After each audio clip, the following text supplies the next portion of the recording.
Hour, your home for original reporting. I'm Steve Kathan. Today, the House takes up the Senate bill designed to break the partial government shutdown that's held up TSA pay. CBS's Nicole Killian says the key stumbling block for Democrats has been ICE funding. They did extract some concessions, but ultimately, because these talks collapsed, that didn't make it into this final package. There are just some very modest reforms, like additional money for body cameras, but that was already part of the original DHS funding bill. So even though Democrats didn't get the reforms they were seeking, Minority Leader Schumer still believes that this is a win. CBS's Jason Allen at the Bush Airport in Houston, where TSA security lines have been among the longest. All this is happening even though they have surged ICE here to help out. They have sent more TSA officers here to help out, about 30 of them. But you're still looking at 2.5 to 3 hours wait time. We've seen this in Atlanta. We've seen this in New York. The question is, how long will it be until officers are going to get their paycheck? And how many of them will maybe be enticed to come back to work? Overseas, Israel promises more attacks on Iran. Tehran insists it's not involved in talks with the U.S. CBS's Chris Livesay. There are reports that the United States is preparing to deliver a kind of final blow to Iran that would bring about an end to this war. So Iran behaving as if it simply does not trust the Trump administration. In fact, it says that it doesn't, citing that they were already in the midst of negotiations when the United States and Israel decided to launch attacks on Iran at the end of February, sparking this conflict to begin with. On the weather map here at home, the heat wave that hit the southwest is now affecting people in the southeast. Meteorologist Craig Allen. Dozens and dozens of record high temperatures are expected at least one more time in the east. North Carolina may see a city like Charlotte getting into the mid to upper 80s to near 90 degrees. Authorities say a Secret Service agent assigned to protect former First Lady Jill Biden accidentally shot himself in the leg at Philadelphia's airport. The Secret Service says Biden was not in the area at the time. The 4-member crew of the Artemis mission to send astronauts to the moon is arriving today at the Florida launch location. Liftoff is set for next week. Retired astronaut Mike Fink. This is a great crew. They've trained to go fly on a test flight of the Orion spacecraft. They're going to be launching on a really huge rocket called the SLS, and they're going to go farther and faster than we've ever gone before. The plan is to reach the moon, not land on it or orbit it. Wall Street. Right now the Dow is down 415 points. The S&P is down 50. This is CBS News. Join Adriana Diaz and Kelly O'Grady for the perfect start to your weekend. Ease into your Saturday with CBS Saturday Morning on CBS and streaming on Paramount+. Washington is at the all-time most expensive recorded average for diesel. We're going to talk about the prices and the ripple effects in just a moment. But first, your traffic. And we're Friday light. We're looking pretty good. We do have an issue on westbound I-90 just east of SR 18. That's west of Snoqualmie. A collision blocking the two right lanes. It's more of a distraction than anything else because there's not a lot of volume. Just keep that in mind if you're driving through that area. 405, a little bit of delays through the S-curves. Renton to Bellevue right now is 21 minutes. Linwood to Bellevue in the southbound direction, 45 minutes. So we're still seeing a few delays there getting out of Bothell. I-5, just a tiny little snag around the West Seattle Bridge. Better Way to Seattle is just 23 minutes, and Linwood to Seattle, 29 minutes. This report brought to you by the Seattle Mariners. Ichiro Replica Statue Night is Friday, April 10th. Don't miss out and get your tickets at mariners.com. KIRO Newsradio 97.3 FM, Northwest News. Now, the latest from KIRO Newsradio and mynorthwest.com. Good morning, I'm Jillian Raftery. Washington is now at the all-time most expensive recorded average for diesel. It's already driving up prices at some stores. KIRO 7 TV's Brandon Thompson spoke to the owner of the Leschi Market in Seattle and an economist. He and several other local grocery stores tell me delivery fees have either been added or increased, sometimes $5, other times $200. They all have fuel charges. They all have sometimes by the mile, sometimes they're flat fees. Prices he's tried to eat as much as he can. It does hurt business. Well, let's say the war ends in a week or two, then 6 to 12 weeks we'll start to see prices come down. But so far, there's no end in sight. Stick around. Our own Luke Ducey has much more on this on the Gee and Ursula Show. New research confirms Washington is now one of the most expensive places to live in the United States. That report obtained by the Washington State Standard says our state's cost of living has risen faster than the national average over the last decade. Only California, New Jersey, Hawaii, and Washington, D.C. are considered more expensive. The Seattle-Tacoma-Bellevue area ranks 5th on that list. A 26-year-old man is accused of trying to push a stranger in front of an oncoming train at the Northgate station. Eliseo Melendez was accused of domestic violence assault in 2019, but he was found too mentally ill to stand trial. He was civilly committed to Western State Hospital until staff found he was ready for a less restrictive alternative. He's been arrested in this latest case and is being held on bail. Now we're going to check your weather forecast, and it's pretty mild today. Partly cloudy, a high of 56. Tomorrow, mostly cloudy, high of 55. Rain by Sunday. It's 43 degrees right now in downtown Seattle. I'm Jillian Raftery for KIRO News Radio. Your best source for local news, serving Western Washington and the world with the KIRO News Radio App. Always streaming live on your smart speakers. You're listening to KIRO News Radio, Northwest News. This is the Gee and Ursula Show with G. Scott and Ursula Reutin.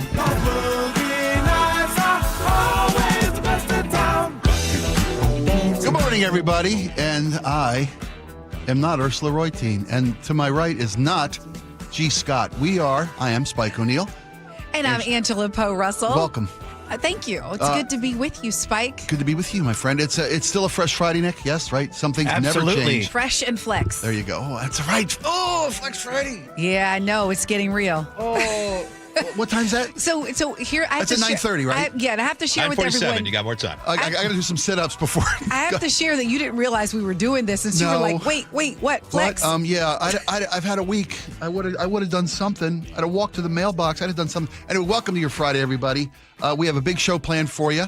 We're glad that you joined us this morning. We're gonna start right out of the gate with what you're seeing every day in your life, and that's every time you try to gas up at the pump. Luke Ducey's with us now with some shocking revelations about where we are and where we're headed with relation to the economy and its direct reach into your pocketbook. Luke, good morning. Hey, good morning, everyone. Yeah, gas prices are getting to be a point where, maybe it was tongue-in-cheek a week ago or so. Oh, my God, look how high they're going. It's getting really sobering at this point. Here's what I mean. I'm going to point out a couple of things that are we're starting to see impacts to all of us here in Washington State. So Patrick DeHaan with Gas Buddy tells us this morning, whatever price you see at your local pump this morning, for me it was $6.99 a gallon at my local pump. Where? $6.99 West Seattle for diesel.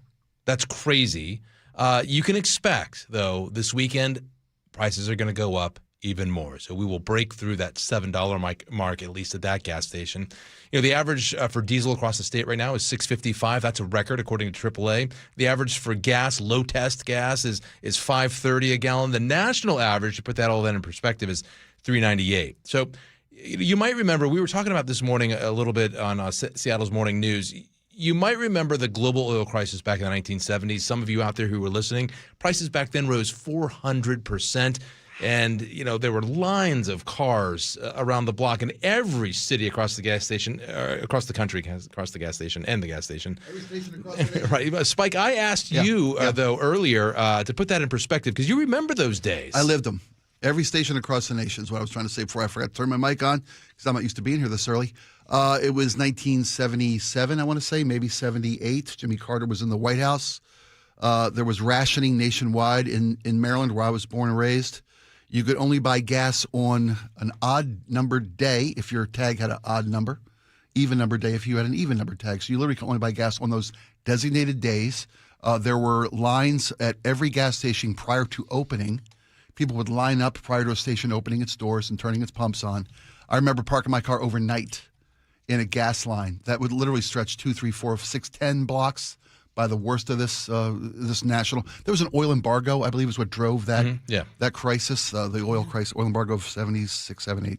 I would leave my car, park my car at night, and leave it there. My brother would drive me back at 6 in the morning to get in my car so I could proceed through the gas line. Wow. So is this your way of telling us it could get worse, folks, or it don't could trust be worse? my view. It's the news we're getting. Yeah, Angela, here's the reason I bring that up is because Dahan tells us today, right now in Asia, we're starting to see that oil refineries there are starting to shut down, especially in China, because they don't have any oil to refine. I mean, 25% of the world's oil supply is sitting in the Strait of Hormuz right now, and right near off the coast of Iran. California just closed 2 oil refineries as well. So he says that oil prices hinge, on whether the Trump administration and Iran can come up with some sort of deal to end the war there. And if they don't, and this is the sobering moment I was telling you about. If this continues several more weeks and we don't see leadership doing anything, it's going to be more problematic than, even the Arab oil embargo back in the 70s. He's saying it could get worse. It could be worse than what we're seeing, but what we saw and what you experienced back in the 1970s. We're on its way to the worst gas summer that this generation has ever experienced. Yeah. Easily, and far more worse than what I experienced. We're talking about 400% increase in gas prices in the 70s. It got up to $2 a gallon at some points. Oh my gosh! Yeah. I've never felt. Do you think when we went into this, when our leadership, our elected officials went into this conflict, that they were anticipating it going this far? If they were, I think even less of them than I do today, which would be doing something, because everybody knows my opinion on this administration, how they handle things. I think there was a complete ignorance to the reality of the global economy situation, the impact that these decisions would have. Yeah. I think there was a situation where the president was being told one thing by a group of advisors and air quote experts that led him to believe this would be a cakewalk. He was still high on the victory of Venezuela. That went so smoothly, so easily for this administration. They thought it'd be the next step in his agenda. Or alternatively, just having some pain for the greater good of stopping the development of nuclear weapons. Well, that would be the alternative point of view there. So, Luke, I know you had this conversation with, I'm forgetting the gentleman's Pastor name you Jahan, spoke with. yeah. Yes, from Gas Buddy. News, yeah. So what's next? Like, what's on the horizon? I mean, what did you leave that conversation with in terms of things that we can, if we feel a little helpless, but if there's anything you can advise?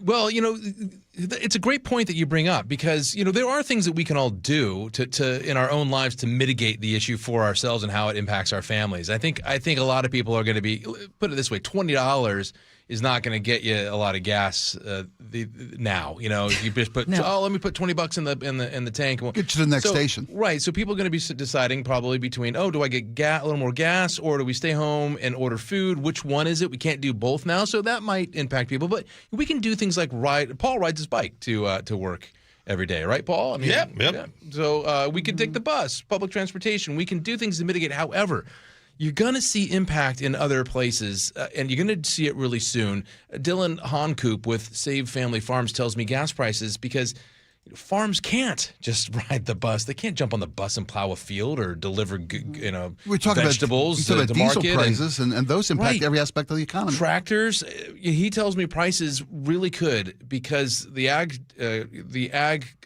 community here in our state is already suffering losses from last year from tariffs. There are like $400 million estimated across that industry, in the decline. Thank you. We could see farms at the brink of disaster starting this summer and especially this fall when the harvest starts happening, when you have to really use that equipment. For grocery stores, you're going to see prices spike already if you haven't already. Meat and produce, those are always the first things to get hit. Yosef Schulman, who owns the Leshai Market, has it with his family for 75 years. He tells KIRO 7 TV gas prices keep forcing his suppliers to drive up costs, but listen to how many times. This is kind of insane. 150 plus price increases a week, if not more. 150 price increases in a week. So this is where it's going to start hitting us. Yeah, we can do some things, but if you got to buy groceries, you got to buy food, you got to, every aspect of our life. We need to press our lawmakers to act in a way that serves our interests overall, right? I mean, it starts at the top. You're right. You're absolutely right. Because at the end of the day, I mean, I love that you pointed this out, that this isn't just about like directly cars and filling up our tanks. Sure. The impact on small businesses. And I mean, listen, we're in a privileged position. Anyone who's able to take a flight is in a privileged position, period. But now, I don't know if you all have checked airline prices or lately. Have you checked how much things are costing? A trip to LA close to $1,000 right now. I mean, think about that. That's crazy. Think about that. And so as people, for us, we're thinking about high school graduation and how folks are going to get here because it is not even doable. I mean, I'll let you all debate this, but there are a lot of people I think will in our state. Why are our prices so high? In California, in the Bay Area, diesel's like $7.70 right now. It's even higher than here. We have additional taxes, right? Yeah, additional taxes. Like Climate Commitment Act, people are going to point to that. In our state, it adds on, depending on who you ask and who analyzes it, 40 to 50 cents, on the gallon. And some estimates even more. Yeah. But so those are long-term things that you can, like you suggested. Absolutely, you can go to your lawmakers and say, hey, I want to repeal this, or I want to change this, or I want to set up whatever your idea is to lower prices. But the shorten now though, and how, I mean, starting this weekend, I mean, families are gonna start having those conversations about, do we get gas or do we do something else? We can't do both. We've got to maybe, I don't know if we can go to the soccer tournament. Shooting of 16-year-old Antonio Mays.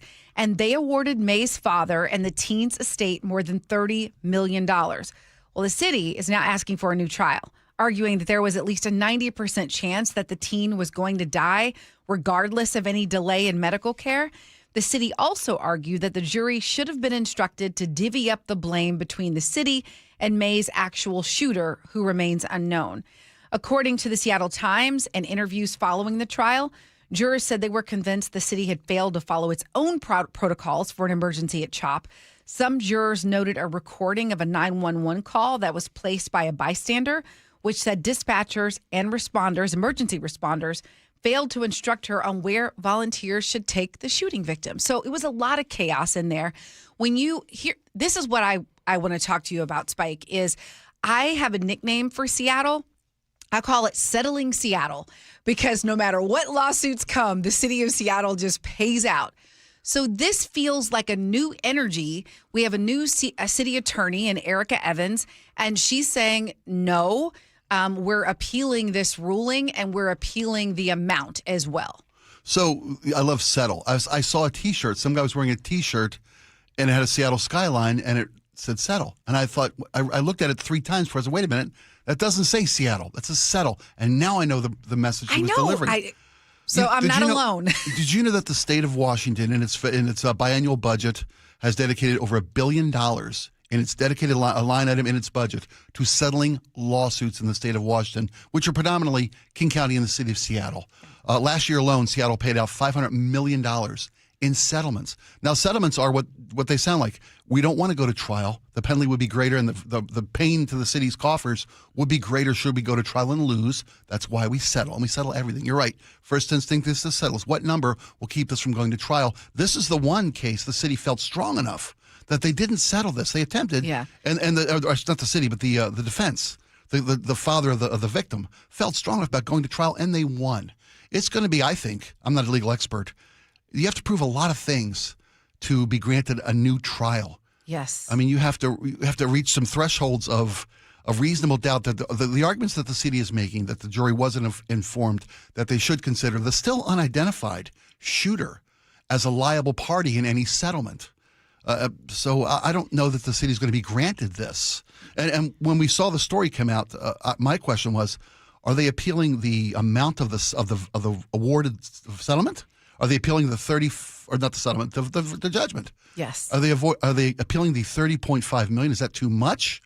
But they're appealing the decision itself. The decision itself and the money, because to your point, they're saying that if there is an award, it should be split between the city and the person who shot and him. The shooter. And but they don't know who that shooter was. And that's the other piece that the victim's family is frustrated with, that it's been 5 years and we don't know who did this. And there are multiple eyewitnesses to the shooting that have been identified. But I watch a lot of crime drama. I'm not a legal specialist or a law specialist or investigative specialist. Eyewitness testimony is the least dependable testimony that there is. And they've got a bunch of witnesses to the shooting, but without physical forensic evidence like a weapon or ballistics or all these things. Oh, like cameras they want to take away? Right, yeah. Well, hard evidence makes it harder to get an indictment on a potential shooter. They may have an idea of who this is, but if it's only eyewitnesses, They don't know if that's enough to go to go to a grand jury and get an indictment. So, crime drama expert, why are witnesses unpredictable? Why are they unreliable? Memories change. We as a psychological tool, we supplement our memories with our imagination, to put it in layman's terms. We have memory holes. And you ever see Jurassic Park? It's been a long time. You remember when they had the frog DNA or they had the dinosaur DNA, but the missing pieces, they used frog DNA to complete the chain. That's how our memory works. We can remember key elements of what actually happened. And for foggy areas, we literally, it's a psychological fact that we implant what we think happened into those. And over time, memories become weaker and become more supplemented with or what we think happened. Okay, so especially if you're in a traumatic event, like if you just witnessed a shooting or an attack, yes, the your shock memory, of that memory may fill in. Absolutely. That's really interesting. Well, going back to the city of Seattle, I will just tell you, I was looking at the other ones. They've settled other lawsuits around CHOP. There was one that was filed by businesses in the area and residents saying that, you ruined our business, you allowed this thing, you authorized it. I mean, so they've had a couple of different settlements here. I just have to, what I'm curious about, Erica Evans has only been in this position for so many months now. Yeah. And I just wonder if this is going to be a new shift. I'm all for people getting justice. We have too often, we have businesses, medical professionals, city officials that behave poorly and they need to be punished. And at the same time, we can't just roll over every time there is a lawsuit. Yeah, but this is a business. It's a business decision to settle a case. And the new city attorney probably, I appreciate the fact that she wants to stand up for the city and not just roll over for lawsuits. But at the end of the day, you're making a monetary calculation. Do I risk losing $30 million to a case, or do I settle for $5 million? I mean, we've only got, like I said, we got $1 billion dedicated in the state budget to settlements, but it only goes so far. If you go to these trials and you lose in court, it's 5-fold, 10-fold more economically impactful to the city. That's a business decision. Like a quarterback deciding to run out of bounds instead of taking a hit. They call that a business decision. The city has the same issue with how much money can you afford to spend on judgments as opposed to settlements. So do you feel like this is a performative move? No. No, that's okay. Yeah. Initially, my initial blush is, of course not. She's dedicated to the fact that we want the rules to be the rules and the laws to be the laws, and facts need to be proven in court. But at some point, you can only play so much with the House's money. You can only make take so many gambles on how much of a city budget you're going to allocate to a jury of your peers. Yeah. And to the point of this case being appealed for a new trial, the jury's supposed to be told they need to consider the other involved party in the shooting and weren't. All these things come into play. Yeah. I just can't believe it's been that many years since CHOP. Okay. So, but before we move on, most of these cases that we're seeing, right, brought against the city that are settled or taken to court, this administration and the previous are the ones that have to deal with these cases. But oftentimes these are 5, 10, 20 years old. There's a pending case about juvenile and how our juvenile delinquents, I don't want to use that's a pejorative word, the juvenile offenders were treated in juvenile care in this, punitive juvenile care in this state. There are trials from 20 years ago that this administration is going to have to either settle or go to court against. I love the discussion. I love that I get to work with you. I do too. On this Flex Friday, Fresh Friday, whichever way you want to spin it, depending on how your week was.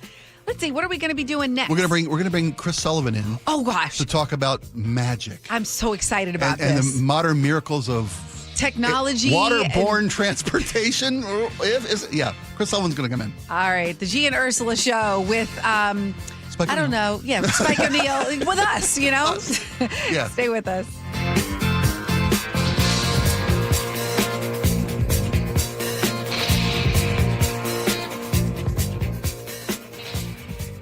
The NBA takes its biggest step yet to bringing the Sonics back to Seattle. The NBA Board of Governors has officially greenlit a deeper look at expansion to Seattle. KIRO Newsradio's Luke Ducey has been following this. Amanda, what a huge story for the city. Speculation is that it's going to be 28-29 that season. Stay plugged into the very latest at mynorthwest.com. I'm super excited for the jobs, the restaurants. And KIRO News Radio 97.3 FM.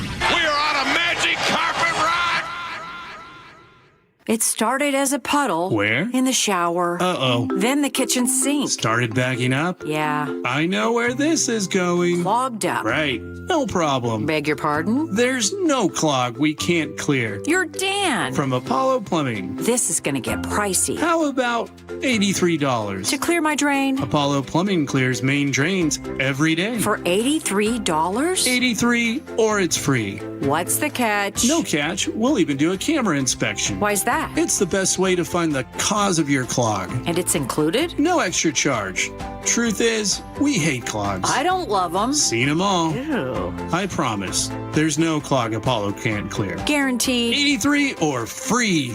Goodbye, slow drains. All it takes is an accessible clean out. And Apollo gets my drains draining again. You call, we come, it's fixed. My heroes. Just doing our job. Thank you, Apollo Plumbing. ApolloPlumbing.com. I'm waiting for mortgage rates to come down. You know, I hear that every week, and even though rates are a little higher than I'd like, VA loan rates have come down low enough that some people are saving hundreds of dollars per month simply by consolidating their bills into one VA cash-out refinance. Hi, I'm Steve Teitler, owner of Best Mortgage, a local family-owned company, the VA loan experts for 34 years. We love helping our veterans save money. One of our VA clients saved more than $1,200 per month. We can also help you buy a home with no money down. The VA loan program is a fantastic deal that you have earned. Give us a call and we'll discuss your VA loan options with honest advice you can trust. And we do conventional loans too. Search the web for Best Mortgage or call 425-649-6000. You'll talk to a real person, never an AI robot. Best Mortgage, 425-649-6000. What if you could have the most reliable Wi-Fi? And get this, what if you could keep it at the same price for 5 years? That's the Xfinity 5-year price guarantee. Just 5 years of fiber-powered Wi-Fi that boosts speeds to the devices that need them most. That finds and fixes problems before you even notice them. Like super intelligent Wi-Fi with a sixth sense. And that keeps you gaming in the fast lane, even when the whole family's banking on bandwidth. And here's the best part. No annual contracts, no hidden fees, and our best equipment included. Plus, get online in minutes with same-day Wi-Fi. Hey, let's face it, a lot can change in 5 years. Kids grow taller, dreams grow bigger, but your Wi-Fi, it would stay reliable and the price would stay put. The Xfinity 5-year price guarantee. Lock in your price and unlock the possibilities. Xfinity, imagine that. Select plans only. Restrictions apply. Powered by fiber. Connected to the premises by coaxial cable. Actual speeds vary. Step inside and let the excitement take you places. This is Muckleshoot Casino Resort, the ultimate spot for action that reaches incredible heights, luxury that knows no bounds, and live entertainment that always thrills. It's all at one incredible destination. So when you look for the best, look nowhere else. Muckleshoot Casino Resort, the biggest and best in the Northwest. Muckleshoot. Hi, I'm Dr. Shelley Flace with today's tip for kids from the American Academy of Pediatrics. Kids are full of energy, but keeping them active in their teen years can be a challenge. Aim for an hour of physical activity every day. If they like sports, that's a great place to start. Keep the focus on fun, not winning, and encourage your child to do a variety of activities. If your child isn't meeting that 60-minute goal, gradually increase their activity in ways they enjoy. For more, talk with your pediatrician or visit healthychildren.org. Carter Subaru is Seattle's only Subaru dealer with the largest selection of Subarus in Washington. With over 800 vehicles in stock, they have exactly what you're looking for with savings you'll love. Visit Carter Subaru in Shoreline and Ballard or anytime at cartersubaru.com. Every day across Washington, students stay after school for sports, clubs, and tutoring. Many do so on empty stomachs. Food insecurity is at crisis levels, threatening learning and performance. Safeway and the Champions of Change program, Nourishing Champions, offers grants for after-school meal programs. But the deadline is April 1st. Schools, please learn more and apply by April 1st at championsofchangefoundation.org and click Nourishing Champions. That's championsofchangefoundation.org and click Nourishing Champions. Families across Western Washington voted Aegis Living Best Senior Living Community, and Seniorly ranked them #1 in America. See why. Schedule a tour today at aegisliving.com/KIRO and get a special take-home gift. Aegis Living. This must be the place. KIRO News Radio 97.3 FM Northwest News. Now, the latest from KIRO News Radio and mynorthwest.com. Good morning, I'm Jillian Raftery. Could today bring peace in the Middle East? President Donald Trump is waiting on a response from Iran today. Iran is expected to offer a counter-proposal to the 15-point U.S. framework. U.S. Special Envoy Steve Witkoff says the plan was presented through Pakistan, which is acting as an intermediary. President Trump has already claimed Iran has agreed it will never have a nuclear weapon, but Iran said that in 2015 and stated it again last year. The president has not discussed any other points in the framework, and administration officials have stated that they do not wish to negotiate in public.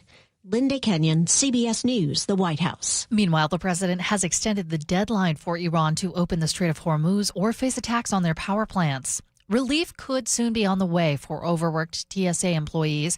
Early this morning, the Senate approved to fund most of the Department of Homeland Security, but not ICE or the Border Patrol. The measure still needs to be approved by the House and signed by the president. So what about reforms to immigration and customs enforcement? It's no longer on the table because Republicans will go at this alone through the process known as budget reconciliation. That process only requires a simple majority. No Democratic votes will be necessary for it. That's CBS correspondent Torian Small. Using light rail to catch the Mariners this weekend, you'd better pay attention to the numbers on those trains. Here's KIRO News Radio's Chris Sullivan. Riders have only known one line since service began in 2009. Saturday, that all changes with the opening of service to the east side. You'd better know which train you're on, or you might end up in Bellevue or Linwood by mistake. The one line goes north and south. The two line goes east, west, and north, but it doesn't go south of the Chinatown International District station. Sound Transit's Rochelle Cunningham. It's a big change for people, because we're used to just getting on any train and going anywhere. So now you actually have to pay attention to the head signs and, see where it's going and that kind of thing. If you want to get to T-Mobile Park from the east side, you have to switch trains or just walk from the Chinatown International District. Chris Sullivan, KIRO News Radio. Yeah, looking at number 1 or 2 may seem like a no-brainer, but it is more complicated than you might realize. And Chris Sullivan's going to have a whole big breakdown on the train and the Cross Lake connection coming right up on the Gee and Ursula Show with Spike O'Neill and Angela Poe Russell. Now we're going to check your drive. We are Friday light still. Federal Way to Seattle, just 23 minutes on I-5 northbound. Linwood to Seattle, 28 minutes. Looking great, guys. Linwood to Bellevue on the east side. 25 minutes on 405 southbound, Renton to Bellevue, 20 minutes. And those lake bridges, they're looking so clear, and we're looking almost completely a speed limit drive in the South Sound. This report brought to you by the KIRO News Radio app. Text app to 888-973-5476 to download the KIRO News Radio app. Listen to your favorite shows and get the latest news and updates sent straight to your phone. Mild day, partly cloudy, but lots of sun today as well. High of 56, mostly cloudy tomorrow and a high of 55. It's 43 degrees right now in downtown Seattle. I'm Jillian Raftery for KIRO News Radio. Your best source for local news. You're listening to KIRO News Radio, Northwest News. I'm their conduit, and I'm glad to do it.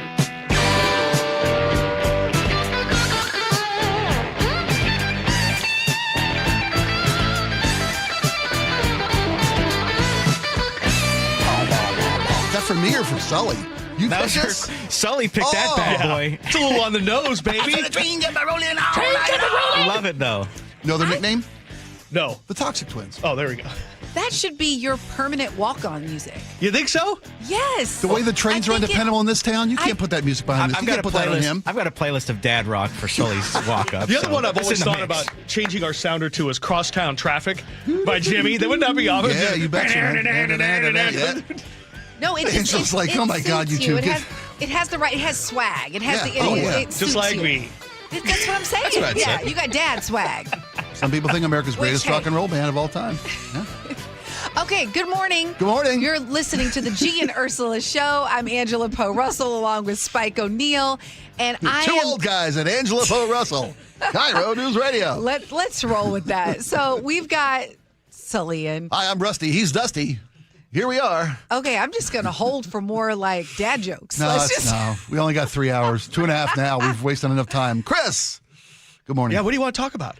This new light rail. We've been waiting for this forever, and it took the World Cup being like nipping at our heels to get it to open. So I'm so glad it's that here. That little fairy dust and alchemy and so on. Really, I mean, if you think about it, people have been waiting for this for 60 years. Yeah. Really, they've been talking about doing something like this. And wasn't the original vote 18 years ago? Yeah, this is Sound Transit 2.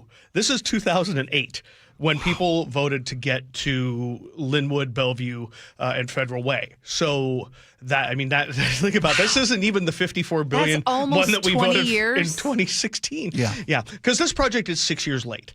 We'll have to be honest about this. I mean, I said this on the morning show. This is a great weekend to celebrate a huge milestone. I've always said that until this gets across the lake, we really won't have the true impact of what this really means. Because, I mean, Linwood and Federal Way, not to take anything away from, their little suburban communities, but getting over to the next major business hub and center like Bellevue, Redmond, could be transformative. And so we'll see how it goes. But yeah, it's 6 years late. And a lot of money twice, over. if not more, over budget, right? Yeah, they ran into some issues on this in a lot of different ways. Then COVID happened. Yeah, they had some issues. Yeah. But this isn't something you want to rush, right? We're doing something that I mean, it's never been done. Yeah, take your time. In human history, as far as we can tell, no one has ever tried to put a fixed rail of any kind across a floating bridge. And you jumped on that train. And I got on it yesterday. And I was a little nervous. They ran staff across it for a month, so credit to you. Yeah, but no, and it's interesting because the engineering is really, and again, I don't know the ins and outs, but it is really amazing to go when they go from either side, if going east or west, or coming off Mercer Island, or coming out of the Mount Baker Tunnel, those little transitions from kind of the down onto that floating structure, there's a little jostle, they slow down a little bit, obviously, but then you're like, okay, I hope but whoever the engineers were on this who pulled this thing together, it's pretty impressive. And up on our YouTube live feed, I snuck into the cab yesterday during my thing and shot some video. This is heading westbound. There's the Mount Mercer Island lid, which, by the way, goes for a long time. I'd forgotten how long that was because remember, where this is going right now, those used to be the express lanes. Yes. For us on I-90. Though they used it's not like they built a new bridge or anything they just took cars off of that, put HOV lanes on the other sides of the other bridges, and then put beefed it up to handle the weight of trains.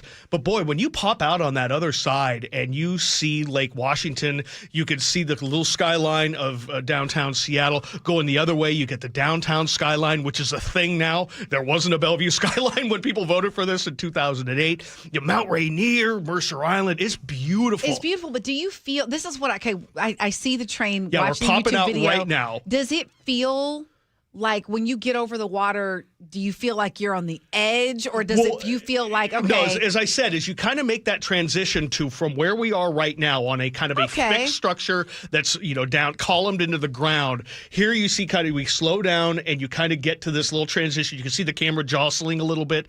That's the little spot as you go down to the floating bridge. Then you're kind of like, okay, I've driven on this a bunch of times. I feel fine, but it's pretty cool. I'm not because you don't have to worry about the driving. You can just look. I mean, on the right side of the picture, you see just the highest part of downtown. Here we are coming into the Mount Baker Tunnel side of things. So yeah, it's a really pretty ride.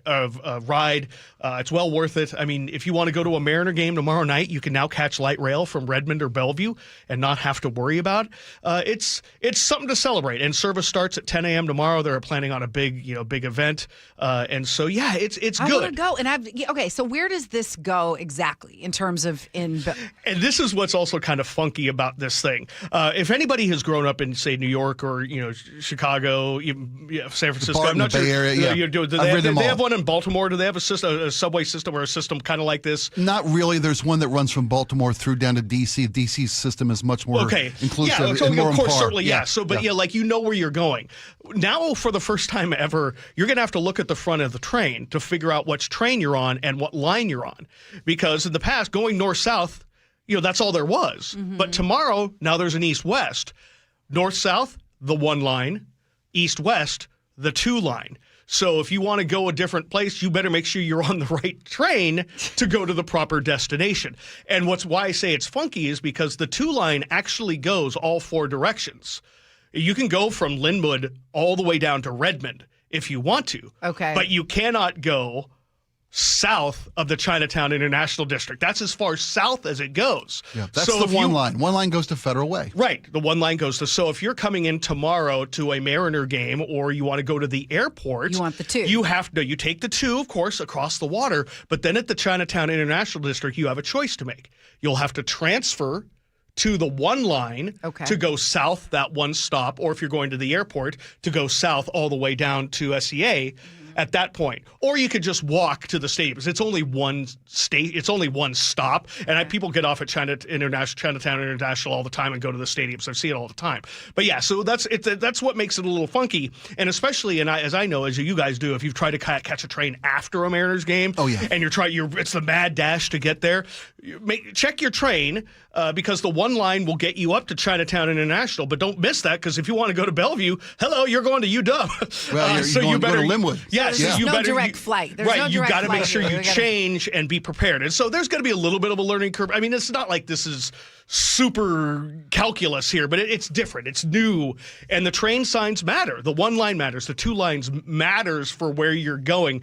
As the system matures. Are there 1 and 2 lines coming from the east side over to this side? No, not 1 line. Okay, just 2. Just the 2. 2 is the only thing that goes east-west. Gotcha. But it does go north, which is so funny because you could catch a train in Redmond and go to Linwood. Now, that'd be an awful long way around. I might ride my bike just over the top. Fair, seems like it's a lot closer than going that'll all help the with way gas around. prices, too. Yeah, you never know. But, yeah, so it's just different. But it's cool because now you could, if you want to, and I expect this to be a big game changer for game days in a big way.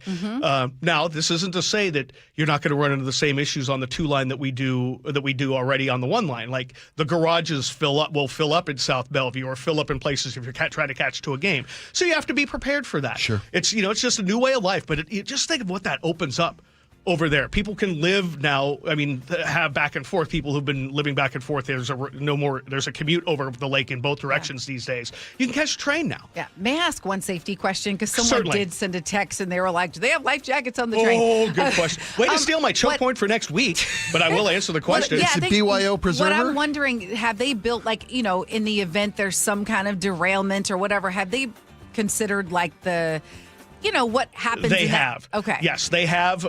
But life jackets are not required under this particular type of. Trust me, I asked multiple times. I'm surprised you weren't wearing one on the trip. Nor do they carry them, nor are the seats flotation devices, nor is there a raft in either side of the bridge. Wow. They're not required.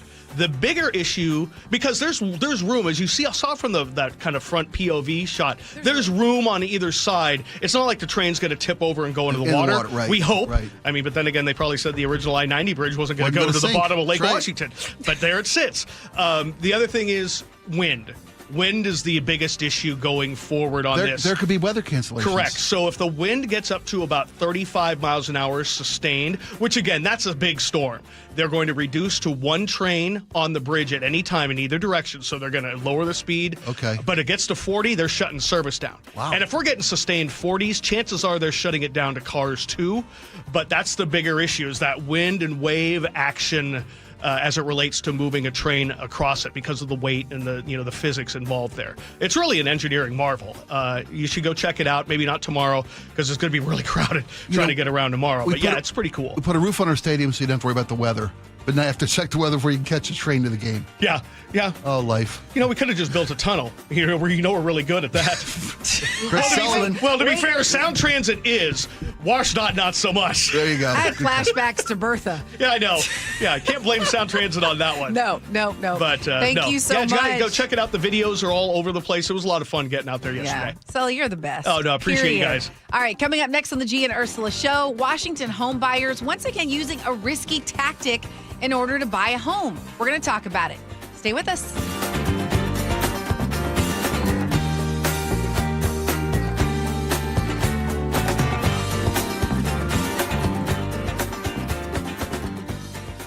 KIRO Newsradio, the first place you turn for the news you trust. ICE agents have now been deployed to 14 airports across the country. Traffic. Did they open lanes? They just reopened all lanes of northbound I-5. Engaging conversation. If he ends this right now, it only emboldens Iran. That's a big, big mistake. And your Super Bowl champion Seahawks. A one-hander! JSN! Always here, always with you. KIRO Newsradio, 97.3 FM. Remember that time we were driving through France and for some reason we didn't have GPS? Oh, for some reason? That reason would be that you didn't plug your phone in because you didn't have a charger. Yeah, because I let you borrow my phone so you could call your mother, and you're on the phone for like 30 minutes telling her where we are. But that aside, we didn't know where we were going. We did fight a little bit because we didn't know where we were going. I think that Longevity Medical Clinic is like the GPS for us. They tell us which turns to make. They tell us which directions to go, right? They do. And now I feel like the two of us together have a clear path and we have more control over our own health care. Right, exactly. So you don't have to get out of the car and try to find information somewhere. It's all right there. As you're aging, all the little sort of turns you have to make in order to be able to have lots of energy and to enjoy your life. So for as far as I'm concerned, Longevity Medical Clinic is our GPS. Do what Nick and I have done. Take a free health analysis at lmclinic.com. That's lmclinic.com. Eric Johnson here. I spent the past 30 years working to help make our community better informed, better protected when it comes to consumer issues, and better equipped to take on whatever life throws at us. That's why I love the free Washington Accident book series from Davis Law Group. These books keep us better informed about the law, better able to protect ourselves on and off the road, and better off when all is said and done after an accident. Chris Davis didn't have to write these books. He did it because he saw a need. People who were in accidents or other legal situations didn't know what to do, what pictures to take, documents to request. Only a tiny fraction of the people who get these free books will ever become clients of Davis Law Group, but that's not the point. Chris wrote them because it was the right thing to do. The free Washington Accident book series is a must-have for drivers who want to be prepared for whatever the road might throw at them. Get yours at WashingtonAccidentBooks.com. If you owe back taxes, listen carefully to rule number 1. Never go up against the IRS alone. They're cracking down, freezing bank accounts, garnishing paychecks, canceling passports. Even your home or business could be at risk. But here's what they don't tell you. The IRS has powerful tax relief programs that could save you thousands if you qualify. That's why smart people call Optima Tax Relief, America's #1 tax resolution firm. Nobody knows these programs like the experts at Optima. Their team of tax attorneys and licensed professionals have resolved over $2 billion in tax debt for people just like you. The IRS is not stopping, so don't wait and don't take them on alone. For tax help you need, for tax help you can trust, call Optima today for a free consultation. Call 800-343-6460. 800-343-6460. 800-343-6460. Optima Tax Relief. Some restrictions apply. For complete details, please visit OptimaTaxRelief.com. Come in now during the Subaru A Lot to Love event. If you live in the Seattle area, you've probably noticed something while driving around town. Carter Subaru license plate frames everywhere. And you know what? That is not an accident. Carter Subaru has built a reputation over decades for doing something surprisingly rare when it comes to car buying, and that is treating their customers like family. We are repeat customers at Carter Subaru. We drive an Outback and a Forester that we purchased from them. And every time we've worked with them, it's been the same. No pressure, no games, just honest conversations. They're also Seattle's only Subaru dealership with the largest Subaru selection in our state with more than 700 vehicles in stock. And right now, Carter Subaru has the 2026 Subaru Forester starting at just 0.9% financing on approved credit. Carter Subaru in Shoreline and Ballard or anytime at cartersubaru.com. On approved credit, subject to vehicle insurance and availability. A documentary service fee may be added to the sale price or capitalized cost. See dealer for details. Valid through 3/31/26. If you've saved more than $300,000, there's one thing you can do now that could make your savings go twice as far in retirement, and it's tax planning. That's right. Tax planning could significantly reduce the taxes on your IRA and 401k withdrawals, Social Security benefits, and other investment income.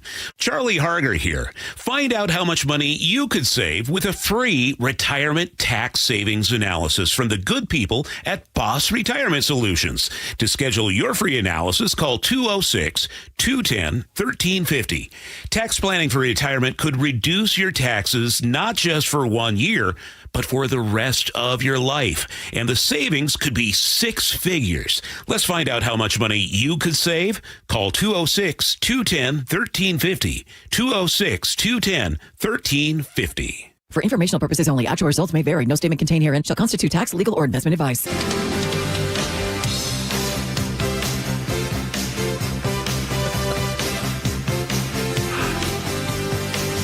Jump. Oh, sorry. Hey, no. I get you. Jump. Man, it took me back to, was that the 80s? Yeah, 84. Wow, you sound good. I can do It's David. almost like you I can can do David sing. Thank you. You're sweet. It's almost like he can. I'm just doing an impression of David Lee Roth. Well, those were the good days when you could. I used to watch all the music video shows. Friday night for a teenager was, slumber parties and watching music videos. You bet. That was great watching Duran Duran. Oh. That was fun. Don't get me started. I took my little sister to see Duran Duran in concert when she was a teenager. And it was like, you ever seen Beatle movies where you see the kids just scream and you can't hear the band? Right. That was the effect Duran Duran had on their audience. And then I took my oldest kid to see NSYNC. And it was the exact same thing. And nothing changes. First it was Sinatra, then it was Elvis, then it was the Beatles, then it was whomever. Yeah. Every generation reacts the exact same way the previous one did, just different people on For stage. me, it was New Edition. And I recently got to see New Edition in concert, and I stood the entire 3 hours. And that music's such a time travel machine. It really is. And one of the strongest memory aids is music. Okay. Music and smell. Yeah, I've heard that actually. The music and the smell is one of the best things to do there. But all right, folks, it's time now for our Flex Friday segment, where every Friday we hold ourselves accountable and tell the audience what we did this week to take care of ourselves, whether it's a good day at the gym or just taking a couple of minutes to do some soup can curls. Spike, you're making your Flex Friday debut. Were you ready for this? So who's a better singer, David Lee Roth or Sammy Hagar? The great debate continues. I stalled as long as I could. You know what? I've heard the segment. With Gee and Ursula. This is what I need. I have done nothing. I have done nothing with regard to my physical well-being and my prolonged existence on this rock. We can change it around. We can. It's a Friday. It's all day. We got time. Okay. I'm going to tell you what I'm going to do. I'm going to stand all show. You're going to stand right here? Yeah, because what did I say? Sitting is the new smoking, right? Yep. That's that. I mean, medical experts will tell you that sitting is the new smoking. More people have become sedentary and had ill health effects because of sitting. So, since I'm not going to do any crunches or curls or push-ups or pull-ups or squats or thrusts, I'm going to stand. There's my flex. Yeah. Can I get credit for what I didn't do? I didn't wanted know to that go was to. an I was going to say, wait a minute. It's holding ourselves accountable. I don't know if that's how that works. I wanted to go to Raising Cane's, but I didn't. Okay. That's okay. Yeah. That works. Did you eat? Okay, what did you have instead of the Raisin Cane's? McDonald's. No. Did you skip fast food? Did you make a decision to skip fast food? That works. So anyway, so you're saying Sammy Hagar? You're saying. So what had happened was I broke my toe. Oh, and when? Like a couple weeks ago. And Oh my all of a sudden, I can't go on the walks. Yeah. And then I was thinking, okay, we have like one of those bikes at home. So I was like, I can ride the bike. And then Stationary the bike broke. Yeah. Okay. So what do you do? Raising Cane's? Yes. Snatch that. What else you going to do? But it's still no excuse. Like I could lift, like you said, the soup cans. I could lift. I have like the 5-pound things at home. It's no excuse. So I really... Yes, I'm glad we're having the check-ins because at least it keeps it top of mind. Accountability is the most important factor. Especially for a woman, well, I think for everybody, but it's particularly for women in my age group, you start losing muscle over time, and muscle is what keeps you healthy. So even with a broken toe, I could be lifting something. Yeah, there's really no excuse. That's Ursula's whole, why she wanted to do this was she was told, hey, we want to get you doing a little bit more weight so you can keep the muscles. And when she was in the Philippines going in and out of boats, she was like, oh, this it makes sense when you're doing this stuff. But and you know what my goal is? I want to be able to, for many more years, be able to take my luggage on a plane and put it in the overhead bin. Yeah. I know that sounds without simple. Help. But without help. I want to be able to put my own luggage, not slam somebody in the head because I don't have the strength. So literally when I did go to the gym before breaking this toe, I would work on those lifts up. Yeah. I want to be able to travel and lift into my overhead bin. Well, I was going to say it's important at home. Kitchen What? cabinets. You have kitchen cabinets at home. Yes. Take things out of your kitchen cabinets, put them on the counter, go back to the afternoon, put them back in the cabinet. Yeah. You don't need to go to a gym. You live in a gym. The world is a gym. Your body weight, your mass, at least when you got this much. I'm a heavyweight lifter every time I get out of a chair.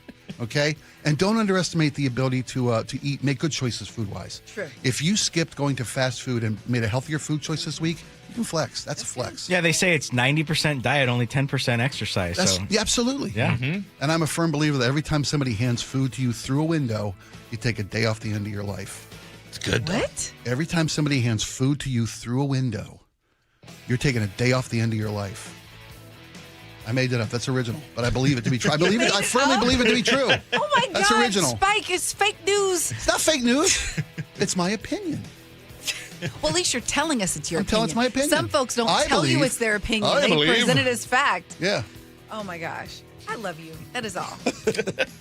I feel healthier already. I've been standing, 3 minutes? This is great. Okay, so next, I was talking about this earlier, but right after this break, we are going to talk about what home buyers are doing so that they can actually afford to get into a home. And is this a good thing, or is this kind of where we're at? We will talk about that next on the Gee and Ursula Show. Thank you so much for listening.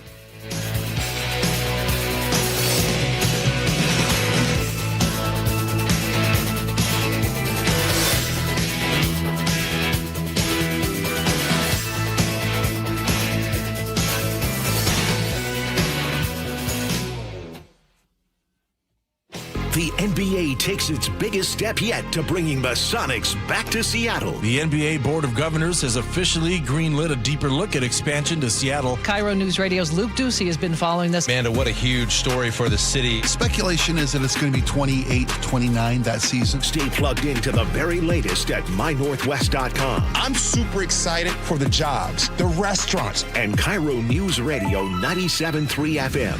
We are on a magic carpet ride! Finding great candidates to hire can be like, well, trying to find a needle in a haystack. Sure, you can post your job to some job board, but then all you can do is hope the right person comes along. Which is why you should try ZipRecruiter for free at ZipRecruiter.com/free. ZipRecruiter doesn't depend on candidates finding you. It finds them for you. Its powerful technology identifies people with the right experience and actively invites them to apply to your job. You get qualified candidates fast. So while other companies might deliver a lot of hay, ZipRecruiter finds you what you're looking for. The needle in the haystack. See why 4 out of 5 employers who post a job on ZipRecruiter get a quality candidate within the first day. ZipRecruiter, the smartest way to hire. And right now, you can try ZipRecruiter for free. That's right, free at ZipRecruiter.com/free. That's ZipRecruiter.com/free. ZipRecruiter.com/free. ZipRecruiter. Xfinity Tech Support, Matthew speaking. Hi, I live in a pretty remote place, like Jurassic Park remote. No! Wow. Will Xfinity Mobile work out here? Yep, the combination of reliable Wi-Fi and 5G makes it so that you can stay connected in all kinds of places. Plus, you get access to ultra-fast speeds and coverage, whether you're poolside or out live streaming with a T-Rex. Hold still, you're about to go viral.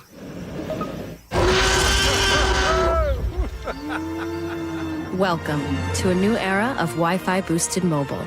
Cut your mobile bill in half with 2 lines of unlimited. Learn more at xfinitymobile.com. Xfinity. Imagine that. Watch Jurassic Park with Xfinity. Restrictions apply. Xfinity Internet required. Savings comparison based on promotional rate for 2 lines of Xfinity Mobile Unlimited versus 2 lines of T-Mobile Experience More, Verizon Unlimited Plus, and AT&T Starter as of February 10th, 2026. Taxes, fees, extra.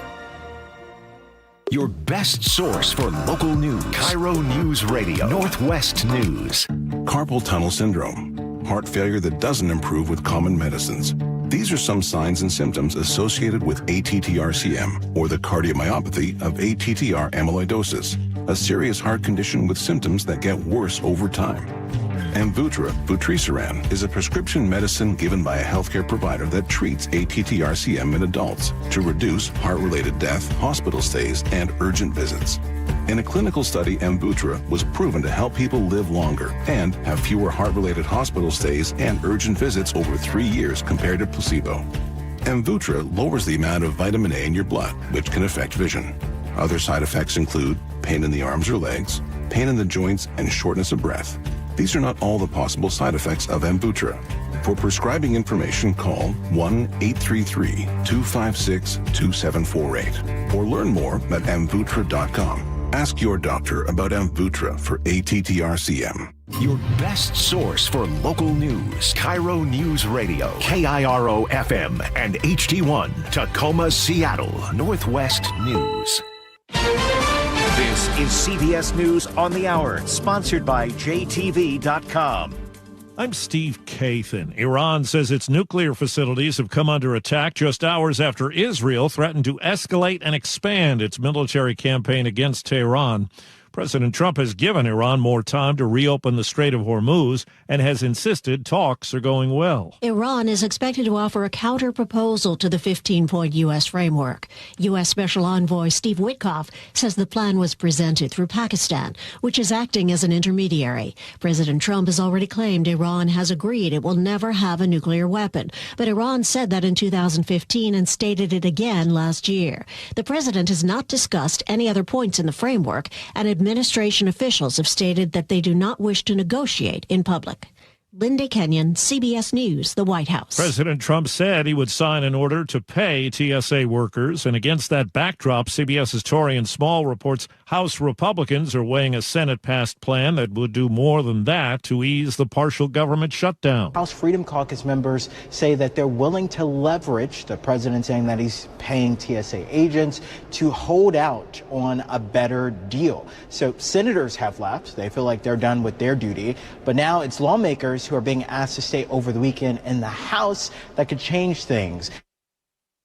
Not much change at slower airport security lines. This woman at Baltimore Washington International Airport today. It's not fair, and I think that they're being used as pawns, and it's really unfortunate that it's come to this, but I hope that we have a resolution soon. Fertilizer shipments have been impacted by the war in Iran. Rising natural gas prices are also driving up costs for farmers just as planting in the Northern Hemisphere begins. Teresa Sissunk is with the Michigan Farm Bureau. Because it's a global market, there's demand all over globally, so that's causing the price increase. The price of fertilizer is up more than 30% since the start of the Iran war. Jim Crisilla, CBS News. The House Ethics Committee has found Congresswoman Sheila Sherfilis McCormick committed numerous violations of House rules and ethics standards. CBS's Mugo Odigwe. The Florida Democrat is accused of stealing $5 million in federal pandemic relief funds and using some of that money to boost her congressional campaign. She was indicted in November on federal charges and has pleaded not guilty. The committee says it will wait until after Congress's April recess to recommend any possible disciplinary action. And checking Wall Street, the Dow is down 500 points. The S&P is down 69. This is CBS News. Looking for spring jewelry looks? Find them at Jewelry Television. New customers get $20 off purchases of $99 or more at jtv.com. Some big transit milestones this weekend in the Seattle area. I'll tell you all about it, but first, your KIRO News Radio real-time traffic, and we are almost a speed limit drive Friday, very light.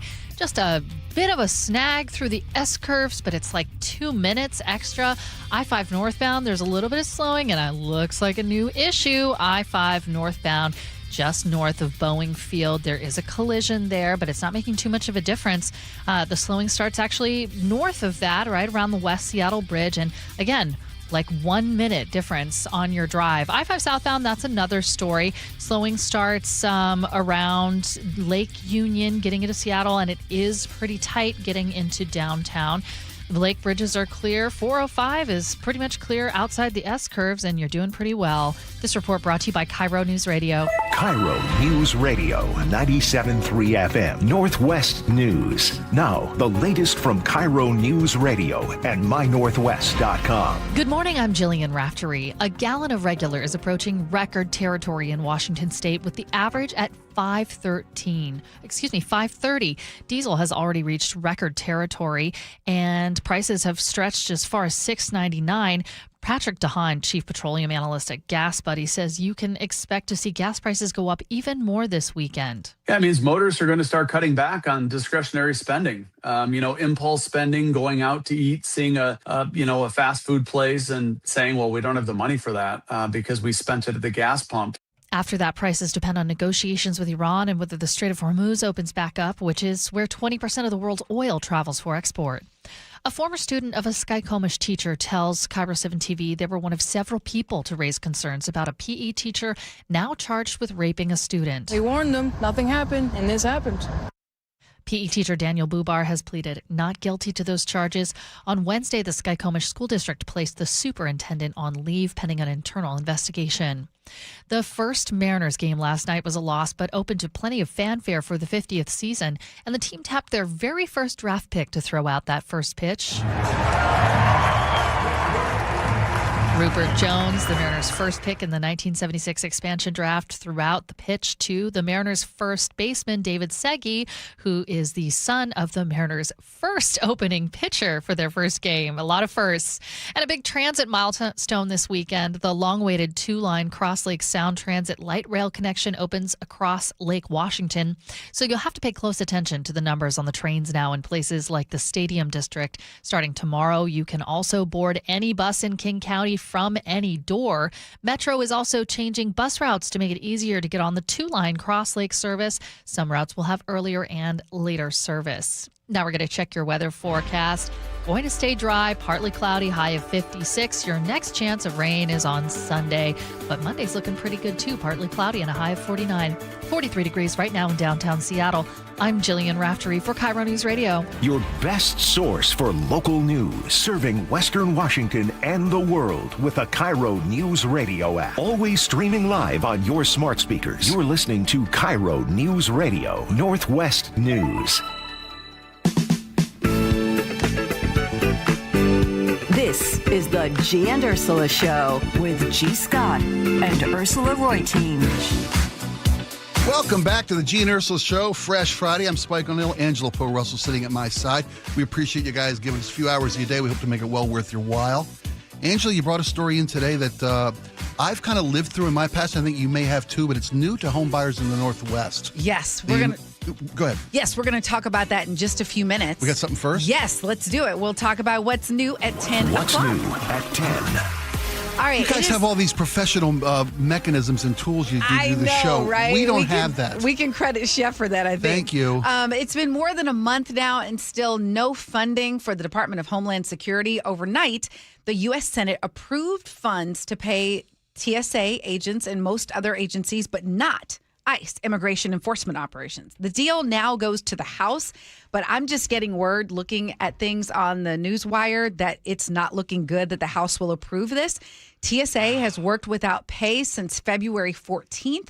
The measure that the Senate approved, I was like overnight around 2 this morning, contains modest provisions that lawmakers in both parties had already agreed to in January, including money for body cameras for immigration enforcement officers, but no requirement that they be worn.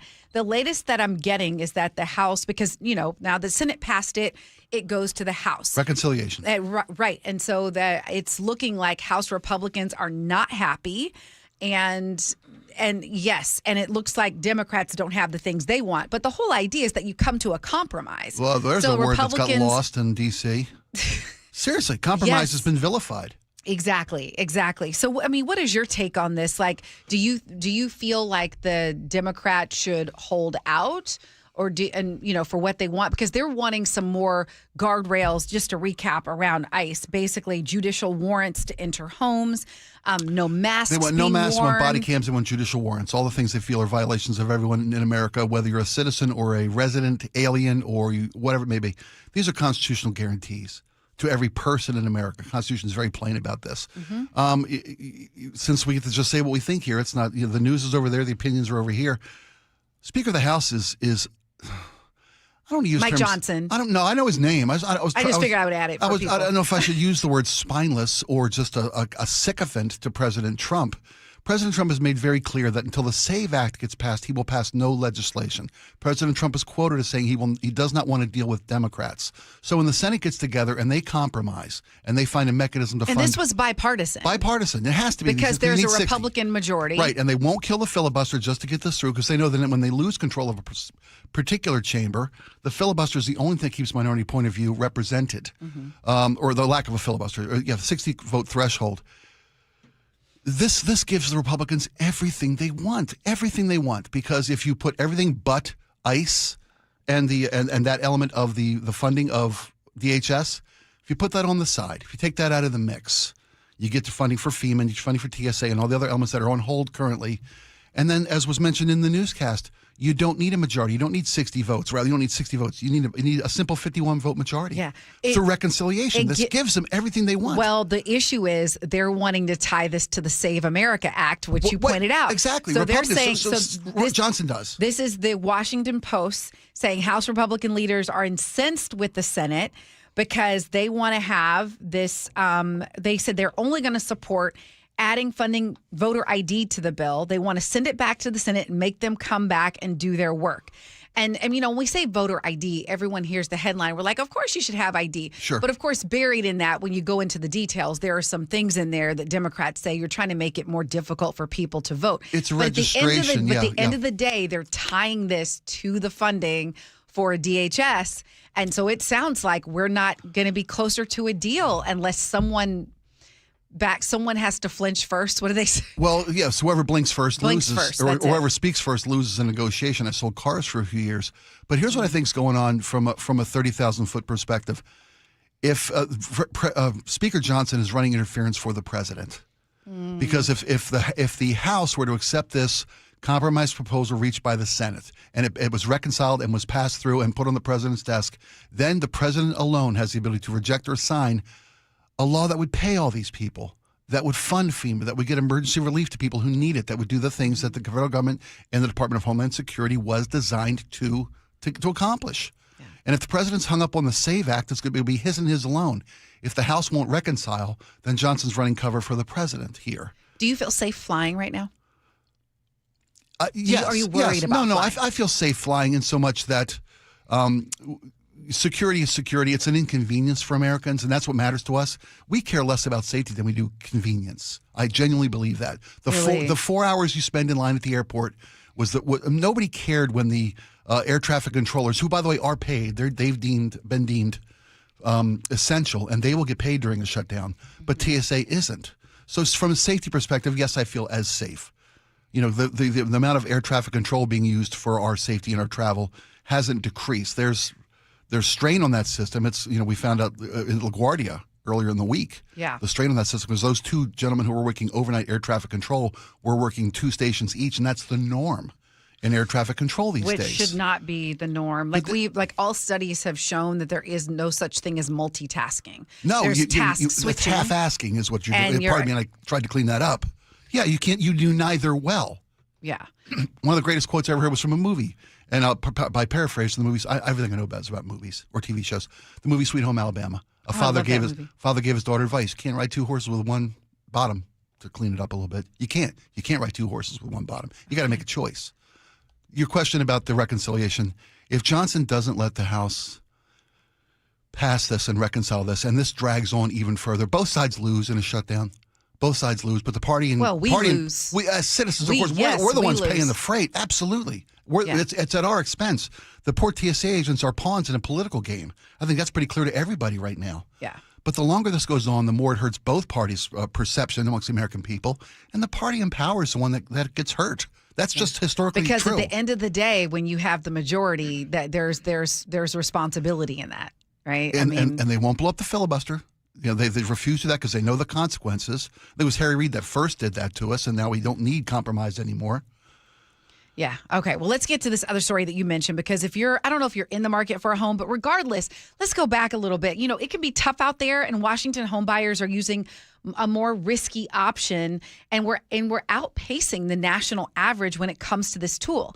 The Seattle Times spoke with real estate data company Cotality and found adjustable rate mortgages. Remember those ARMs? Maybe you have one. They make up almost a quarter of all home loans in Washington for last year, 2025. This is the highest number in the state since 2007. or the year before the Great Recession. Yes. Yeah. King County share was even higher at 36%. Here's some more details from the Seattle Times. Thank you, Seattle Times.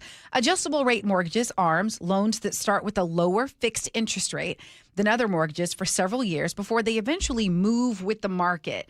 And they've gained popularity across the U.S. At the end of February, 30-year fixed mortgage rates fell below 6% for the first time since pandemic-era lows, but they've since risen to above 6.25%, according to Freddie Mac, due to inflationary pressure, tensions in the Middle East, et cetera, et cetera.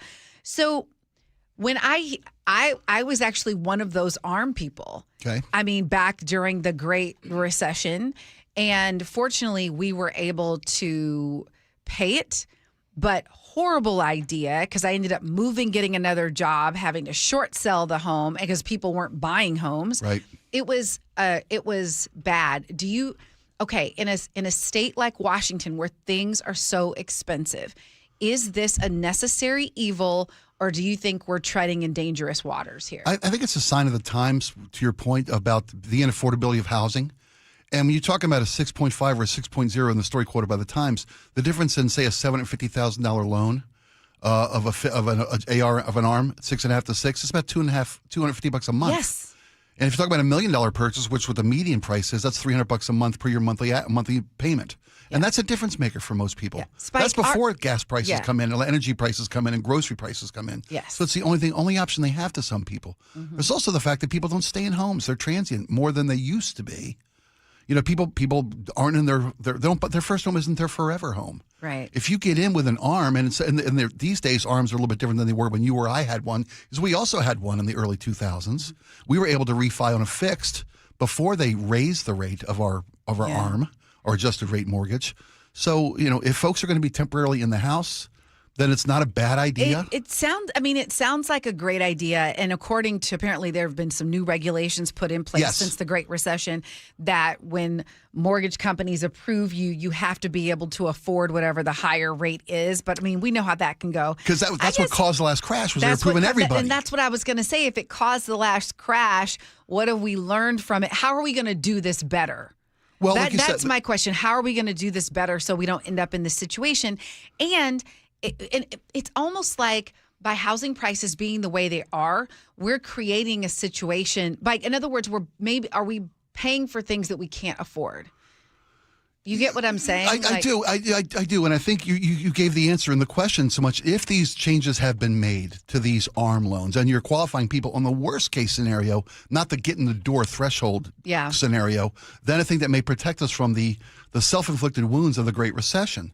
You know, the devil's in the details for these options for home buyers, because the rates, the time span on the increase of an adjustable mortgage, anywhere from 3 to 10 years. Mm-hmm. And look at whatever particular loan you're working with. And you as a home buyer these days, you got more leverage than you think. Shop around on your mortgage rates. Mm-hmm. You know, you're the customer. People forget that. People act like, you know, a mortgage lender is doing you a favor.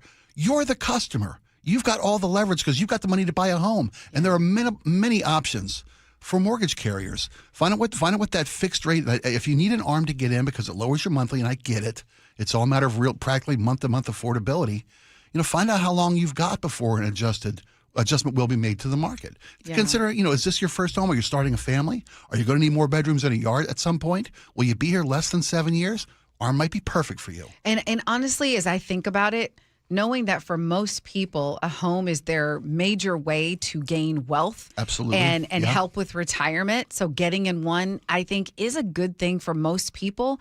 And if an ARM can help you do that in a way that doesn't sink you, because you never know in that 3 years, like so much can happen in your life. I feel like if I did an ARM today, if I had to do an ARM today, it would be like a 7-year. Like, I just think that some of what's going on, I'm not feeling great about what's going to happen in 3 years. I really am not. I'm not feeling good about it at all. The way the projections of economic futures are, like Luke was telling us in the last story, this gas impact, this fuel impact, diesel, and everything else that's, you know, we're at the front of this. Yeah. And here's the challenge for people, because some folks, maybe you're in a house right now and you're thinking, hey, I want to downsize. I want to, you know, or move to a different neighborhood, whatever. Like us, we got our home at like 2 point something %. Right. I mean, so we're the same boat. All right, so you go somewhere else, but then you gotta. I'm an empty nester with a 3,800 square foot home, but I've got a mortgage rate you won't see for next 10 years. I'm not gonna sell and pay more per month for less house because the interest rates these days are double what I'm paying today. I'm in the same boat you are. Yeah. All right, we have a few more minutes. The city's testing out new crowd control measures at Pike Place Market before the World Cup kicks off in June. Como News reports temporary planners, posts, and mobile barricades could be installed at the market's entrance as soon as next month. SDOT released renderings showing these proposed changes. The city says it wants to test the setup, collect the data now, so they're ready when hundreds of thousands of soccer fans descend on Seattle this summer.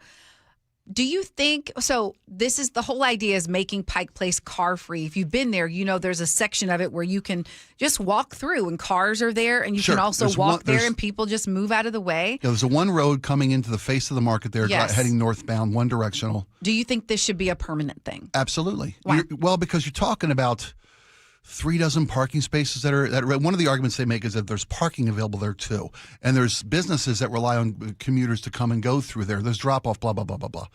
But it's not a safe situation, and you want the market to thrive, especially with the World Cup coming. They did this prior, I believe, Paul, didn't they do when the All-Star game was here? They blocked off because of anticipated foot traffic. I thought they did something last summer as well with a temporary sometimes because it seems like they've been gathering data on this for they want to see the impact to drivers with a pedestrian only roadway in front of it. We're not talking about a great loss of options with regard to parking or moving your car through the area. I think it's a long time coming, long overdue. Yeah. For me, I have to tell you, I know what the right thing to do is, but it's a resistance to change. You know, when I first moved here, I just have so many memories of it feeling more like a small town. So, you know, you could easily accommodate the cars going through and the people. And I enjoyed the Fun Forest at Seattle Center.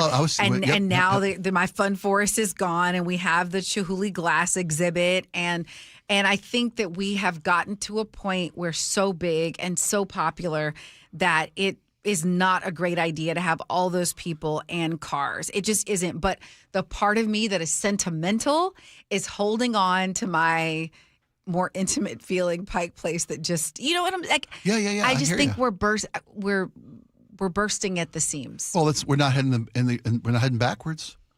You know, I mean, short of an economic catastrophe. When you look at all the new businesses that have headquartered in Seattle in the last 20 years. Used to be Microsoft and Boeing, right? Pretty much that was it. Now you got a Google headquarters downtown, you got a Facebook headquarters downtown, and you've got Amazon. We are going in the right direction from economic growth here in this city, and it befuddles me that despite all of that, we are still a city in decline. We've got a story coming up later about empty office space in the city. I can't wait to talk about that. But we're moving forward. You know, housing prices with an arm. We're never. I don't think. Knock wood. I shouldn't even say it out loud. I should turn around 3 times and spit. We're not going to see a housing market collapse. Investing in a home in this market is going to be. I'm not going to win. Like, don't too. say that. Well, I know, like, yeah. Don't. But you know, we are still a desirable city, even despite the taxation and the regulations of our local legislators. We are still a city with views, with clean air, with recreation in every direction. Mm-hmm. We're a city with an educated workforce for potential employers. We got so much going for it. We're moving forward. And I think the quaint Seattle we all miss is a memory. And people who harken back to it and say we're ruining the city, it's growth. Yeah. Well, I would just tell everyone, if you haven't, before the World Cup, and it gets even crazier, if you haven't been to Pike Place Market in a while, you know, there is a parking garage down there. There's a parking garage. They've invested heavily in that. It's absolutely. so amazing. The waterfront is gorgeous, and they have a beautiful restroom on the waterfront. A beautiful restroom. No. Hey, you know what? It matters. It's a beautiful restroom. It's amenity that actually is manned by a city employee, or I don't. It may be a Friends of the Water Park employee, but they stand there, so it's on guard, if you will. Sure. And these days, that's a consideration you have to make. Yeah, so you don't have to worry about that. It's gorgeous out there, and all the vendors. I mean, I love the Crumpet Place. That's my favorite. Yes. Oh, the Crumpet Place. If I need flowers, it's worth the trip Yeah. to go down and meet the ladies at the Pike Place Market. It really is a And that's when I like to use the car. I know, but there's a garage down there, and somebody can drop me off. I'll pick up flowers and times. circle the block and come get me. Yeah. So, or park, 5-10 minutes away and then Uber down or something. But it's definitely worth it. It's a uniquely we have Seattle talked experience. on and on about this. I can't believe the World Cup is a couple months away. Things are changing. We got the light rail going across the bridge. Okay. We're a city on the move. We're a city on the move. Come That's up. right. Okay, you've been listening to Spike O'Neill and Angela Poe Russell. We're filling in for Gee and Ursula today. How far is too far when it comes to these digital subscriptions like Netflix and Hulu? How much are you willing to pay? Because we've got news of another price increase. We're going to talk about it and see if you're willing to be about it. Gee and Ursula Show.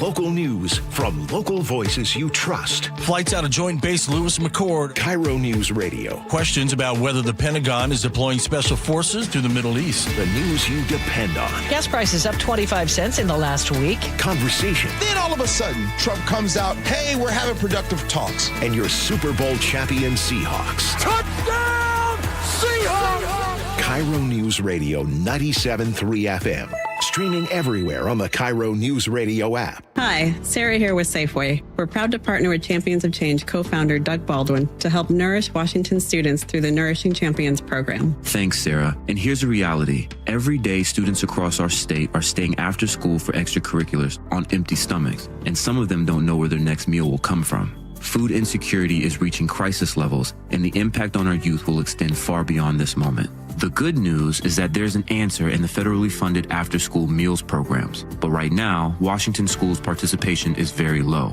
reaching only 2% of the students who qualify. That's where Nourishing Champions comes in. We're offering grants that not only fund food, but also resource and training support for the schools to offer an after-school meal program for years to come. Our goal is to reach 10,000 more students in the first year of these grants and then grow from there. School staff can learn more and apply today at championsofchangefoundation.org and navigating to the Nourishing Champions tab. That's championsofchangefoundation.org and click on the Nourishing Champions tab.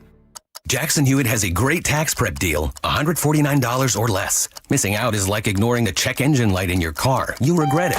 Seriously, the price is only $149 or less, no matter how complicated. So don't wait. Like when you get a password expires today alert, or you're shopping online and there's only one item left. It's like your taxes are in the cart. Just complete the purchase. Hurry! This deal for $149 or less is like your phone at 1%. It's about to power down. Limited time offer for new clients on federal returns. Participating locations only. Terms at jacksonhewitt.com/149. What in the world is going on? You didn't hear? You can get iPhone 16e at Cricket Wireless for $0 when you switch. iPhone 16e for $0? No way. Yeah, and it has Apple Intelligence so you can clean up your photos. Clean up your photos! Okay, but what's the hurry? The offer ends soon! What they said! Switch to Cricket and get iPhone 16e for $0 with no activation fee. Smile, you're on Cricket. Requires new line and port in on the $60 Supreme Unlimited plan. First month service charge and tax to its sale. Terms and restrictions apply. See store for details. Voted best of Western Washington. Ranked #1 senior living community in America. Aegis Living, Washington's most luxurious assisted living and memory care. Schedule a tour today at aegisliving.com/KIRO and get a special take-home gift. Aegis Living. This must be the place. Join in on the conversation by sending a text to 888-973-5476. That's 888-973-KIRO. You know, retirement is supposed to be a time of rest and relaxation. But every week I get calls from seniors who are stressed out because their cost of living keeps going up. They love their home and they want to stay in it, but they're struggling with rising property taxes, monthly bills, and monthly mortgage payments if they have one. Hi, I'm Steve Tytler, owner of Best Mortgage, a local family-owned company. I specialize in the reverse mortgage, which allows seniors to tap into your home equity for tax-free cash to pay off your mortgage, pay off debts, and maybe put some extra money in the bank. A reverse mortgage is a great option for some people, but it's not right for everyone. So give me a call and you'll talk directly to me in person or over the phone for honest advice you can trust. Search for Best Mortgage on the web or call us at 425-649-6000. You'll talk to me, not an AI robot. Best Mortgage, 425-649-6000. What if you could have the most reliable Wi-Fi? And get this, what if you could keep it at the same price for 5 years? That's the Xfinity 5-year price guarantee. Just 5 years of fiber-powered Wi-Fi that boosts speeds to the devices that need them most. That finds and fixes problems before you even notice them. Like super intelligent Wi-Fi with a sixth sense. And that keeps you gaming in the fast lane, even when the whole family is banking on bandwidth. And here's the best part. No annual contracts, no hidden fees, and our best equipment included. Plus, get online in minutes with same-day Wi-Fi. Hey, let's face it, a lot can change in 5 years. Kids grow taller, dreams grow bigger, but your Wi-Fi, it would stay reliable and the price would stay put. The Xfinity 5-year price guarantee. Lock in your price and unlock the possibilities. Xfinity, imagine that. Select plans only. Restrictions apply. Powered by fiber. Connected to the premises by coaxial cable. Actual speeds vary. Carter Subaru is Seattle's only Subaru dealer with the largest selection of Subarus in Washington. With over 800 vehicles in stock, they have exactly what you're looking for with savings you'll love. Visit Carter Subaru in Shoreline and Ballard or anytime at cartersubaru.com. KIRO News Radio 97.3 FM Northwest News. Now, the latest from KIRO News Radio and mynorthwest.com. Good morning. I'm Jillian Raftery. We are expecting a response today from Iran on the administration's 15-point peace plan. The president says talks are going well, and he's extended the deadline for Iran to reopen the Strait of Hormuz or face attacks on their power plants.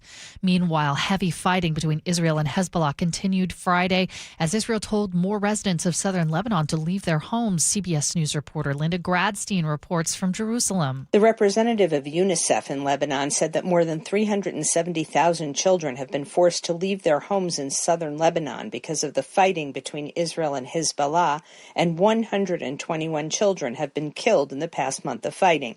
On Thursday, an Israeli man was killed as Hezbollah fired over 100 rockets at Israel, and a soldier was killed in fighting. The Israeli army deployed another division to South Lebanon and plans to call up more reservists. Relief could soon be on the way for overworked TSA employees. Early this morning, the Senate approved to fund most of the Department of Homeland Security, but not ICE or Border Patrol. That still has a whole process to go through before it's finally approved. You'll finally be able to catch light rail from the east side to a Mariners game this weekend, but you better make sure you're on the right train. The number on the front of light rail trains finally matters. You better check it, or you might end up in Bellevue or Linwood by mistake. When service starts Saturday, the 2 line will go from Linwood to Redmond, but it doesn't go south of the Chinatown International District. So if you're coming from the east side, you'll need to transfer to a 1-line train to get to the stadium or just get off and walk. Leaving T-Mobile, you'll have to transfer to a 2-line train to get to Bellevue, or you can also walk. It's going to be a learning experience, but again, if you're going to the game, I would suggest taking the International District station if you're coming from the east side. Sound Transit's Rochelle Cunningham says you can always get off at the next station and switch trains if you got on the wrong one by mistake. That's Chris Sullivan reporting. Washington is pouring more than $100 million into an effort to get more electric trucks on the road. The Center Square reports the state is rolling out a $112 million voucher program. It's designed to subsidize the purchase of commercial medium and heavy-duty electric vehicles, along with off-road equipment. The push comes as the state's Electric Vehicle Coordinating Council reports new EV sales recently hit their lowest level since January of last year. Now we're going to check traffic, which is doing great. We are Friday light. One little issue on Highway 2 eastbound at Fern Bluff Road. Disabled vehicle blocking the right lane. If you're going through that area, there is a little bit of a slowdown, but it's just kind of a blip on the radar. You get past it, and it's no big deal. I-5 slowing in and out of Seattle just a tiny little bit because of that Ship Canal construction. Federal Way to Seattle, 26 minutes. Linwood to Seattle, 23 minutes. Linwood to Bellevue on 405 southbound, 21 minutes. Renton to Bellevue, 15 minutes on 405. This report brought to you by Seattle Sports. Search Seattle Sports on YouTube and click subscribe to get fresh video content daily. And your weather looking great. Partly cloudy today, 56 degrees. Cloudy tomorrow, rain by Sunday. It's 43 degrees in downtown Seattle right now. I'm Jillian Raftery for KIRO News Radio. Your best source for local news. You're listening to KIRO News Radio, Northwest News. All right, welcome back to the Gee and Ursula Show. It's 10:33. I'm Angela Poe Russell along with Spike O'Neill, filling in for Gee and Ursula today. Yes, it's been a great morning. You've made time fly, Spike. Thank you. You're kind. So you admitted something during our meeting this morning. That I haven't been doing sit-ups? Oh, the other thing. No, this was related to your viewing habits. Yeah, well, mine... So tell me about what you do when it comes to how do you consume content? I heat my home by burning actual cash. Is what I do. I just throw it in the fireplace and it heats my entire home. I'm being facetious, but we're talking about this increase in Netflix monthly service charges. Okay, yeah, maybe I should set that up first. Well, yeah, okay. Okay, let's set this up. So yes, Netflix has announced another price hike. So let me play this clip from entertainment reporter Matt Wolf.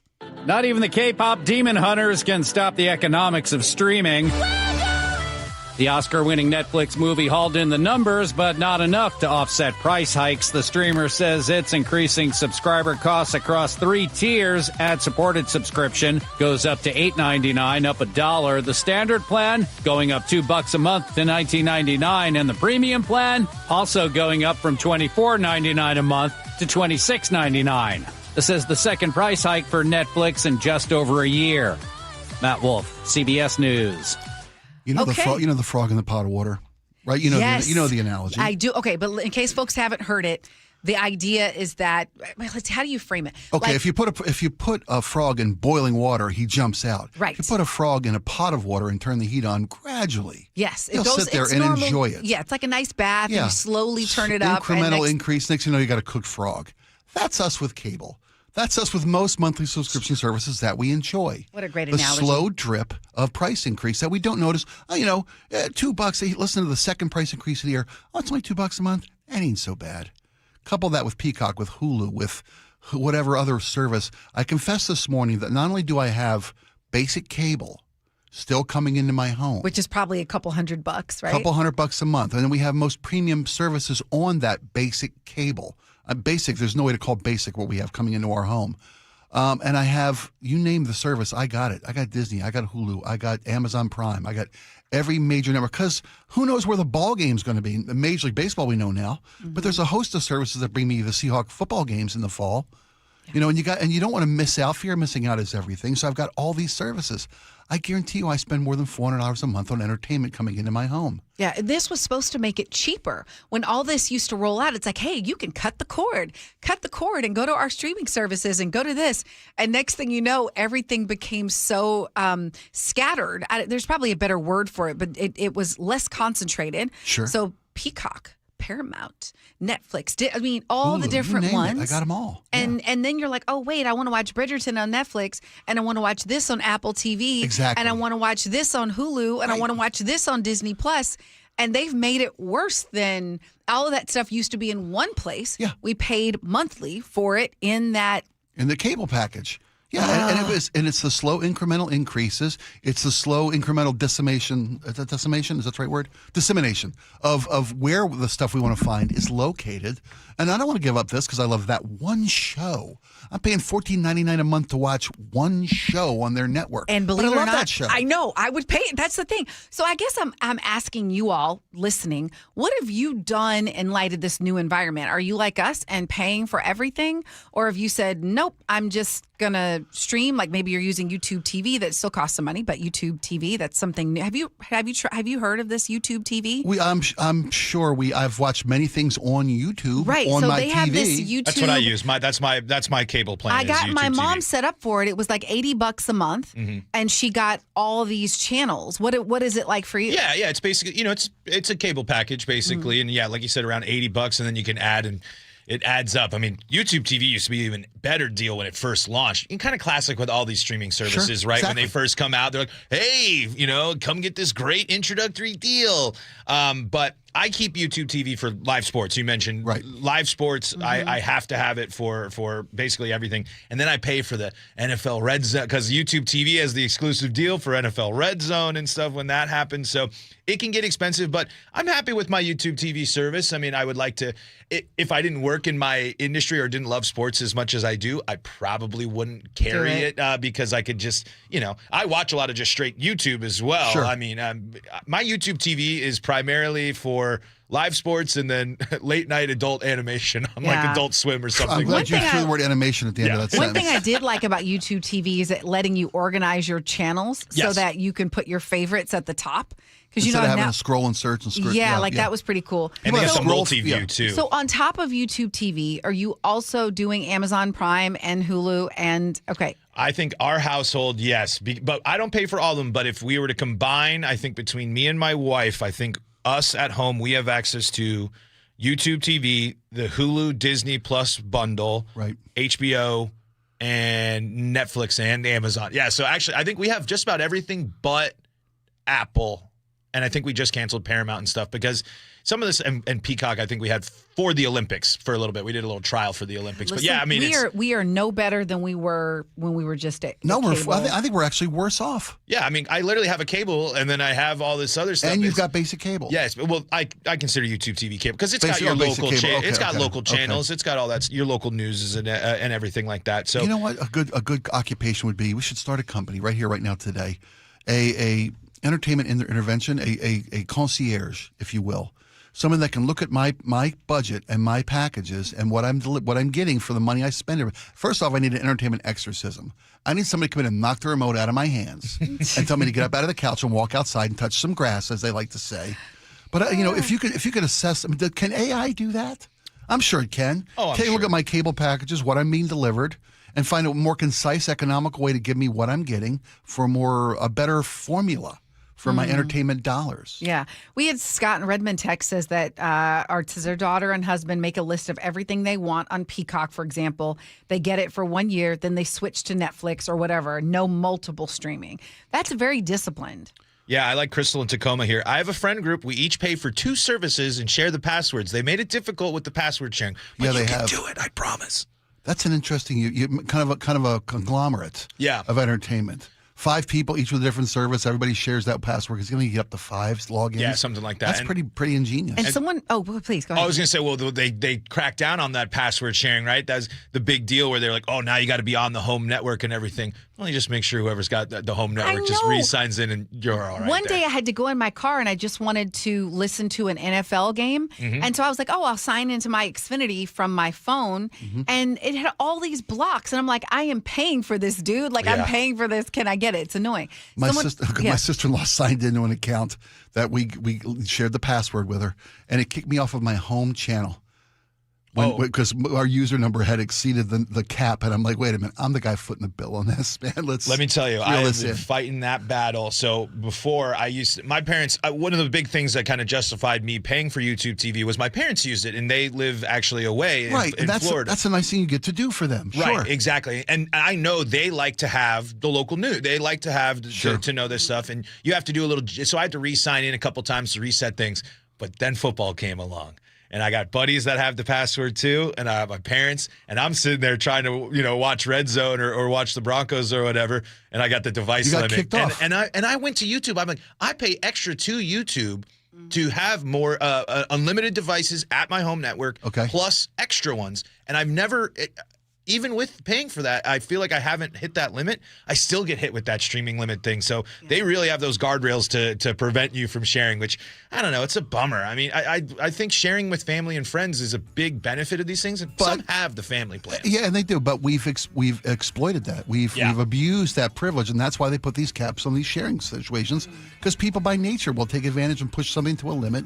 Guardrails are in place because people kept going off the side of the road. Right. There's no difference to entertainment between driving. Someone made a good point about the Mariners now, because we had Root Sports, right, where we could watch it. Root now Sports you wasn't profitable, so Major League Baseball overtook the televised broadcast of all pro baseball teams, I believe, go now through MLB. Yeah. Yeah, just about. I think the Dodgers might be one of the rare exceptions in that. But there are free TV options out there as well. Like Tubi is one that has some free options. But yeah, it's an interesting one. But one good tip though for baseball fans: if you are a T-Mobile customer, they are doing their free year of MLB TV deal right now. So if you're a T-Mobile customer, you can save basically $150. That's another thing I'm glad you brought up, because no matter who your cellular carrier is, people jump carriers pretty frequently to get better introductory offers and side hits like MLB, Apple or MLB. So Netflix, I think, has a deal too. So I've enjoyed T-Mobile for that reason. I get my Wi-Fi on the flights. I get there are these perks that come with. I just like the color fuchsia. And then there's that. Okay, so we are going to take a quick break. But coming up, is this Scenarios? Scenarios is that what we're doing next, with our yes. producer, Paul? Yes. All right, stay with us. Thanks for listening.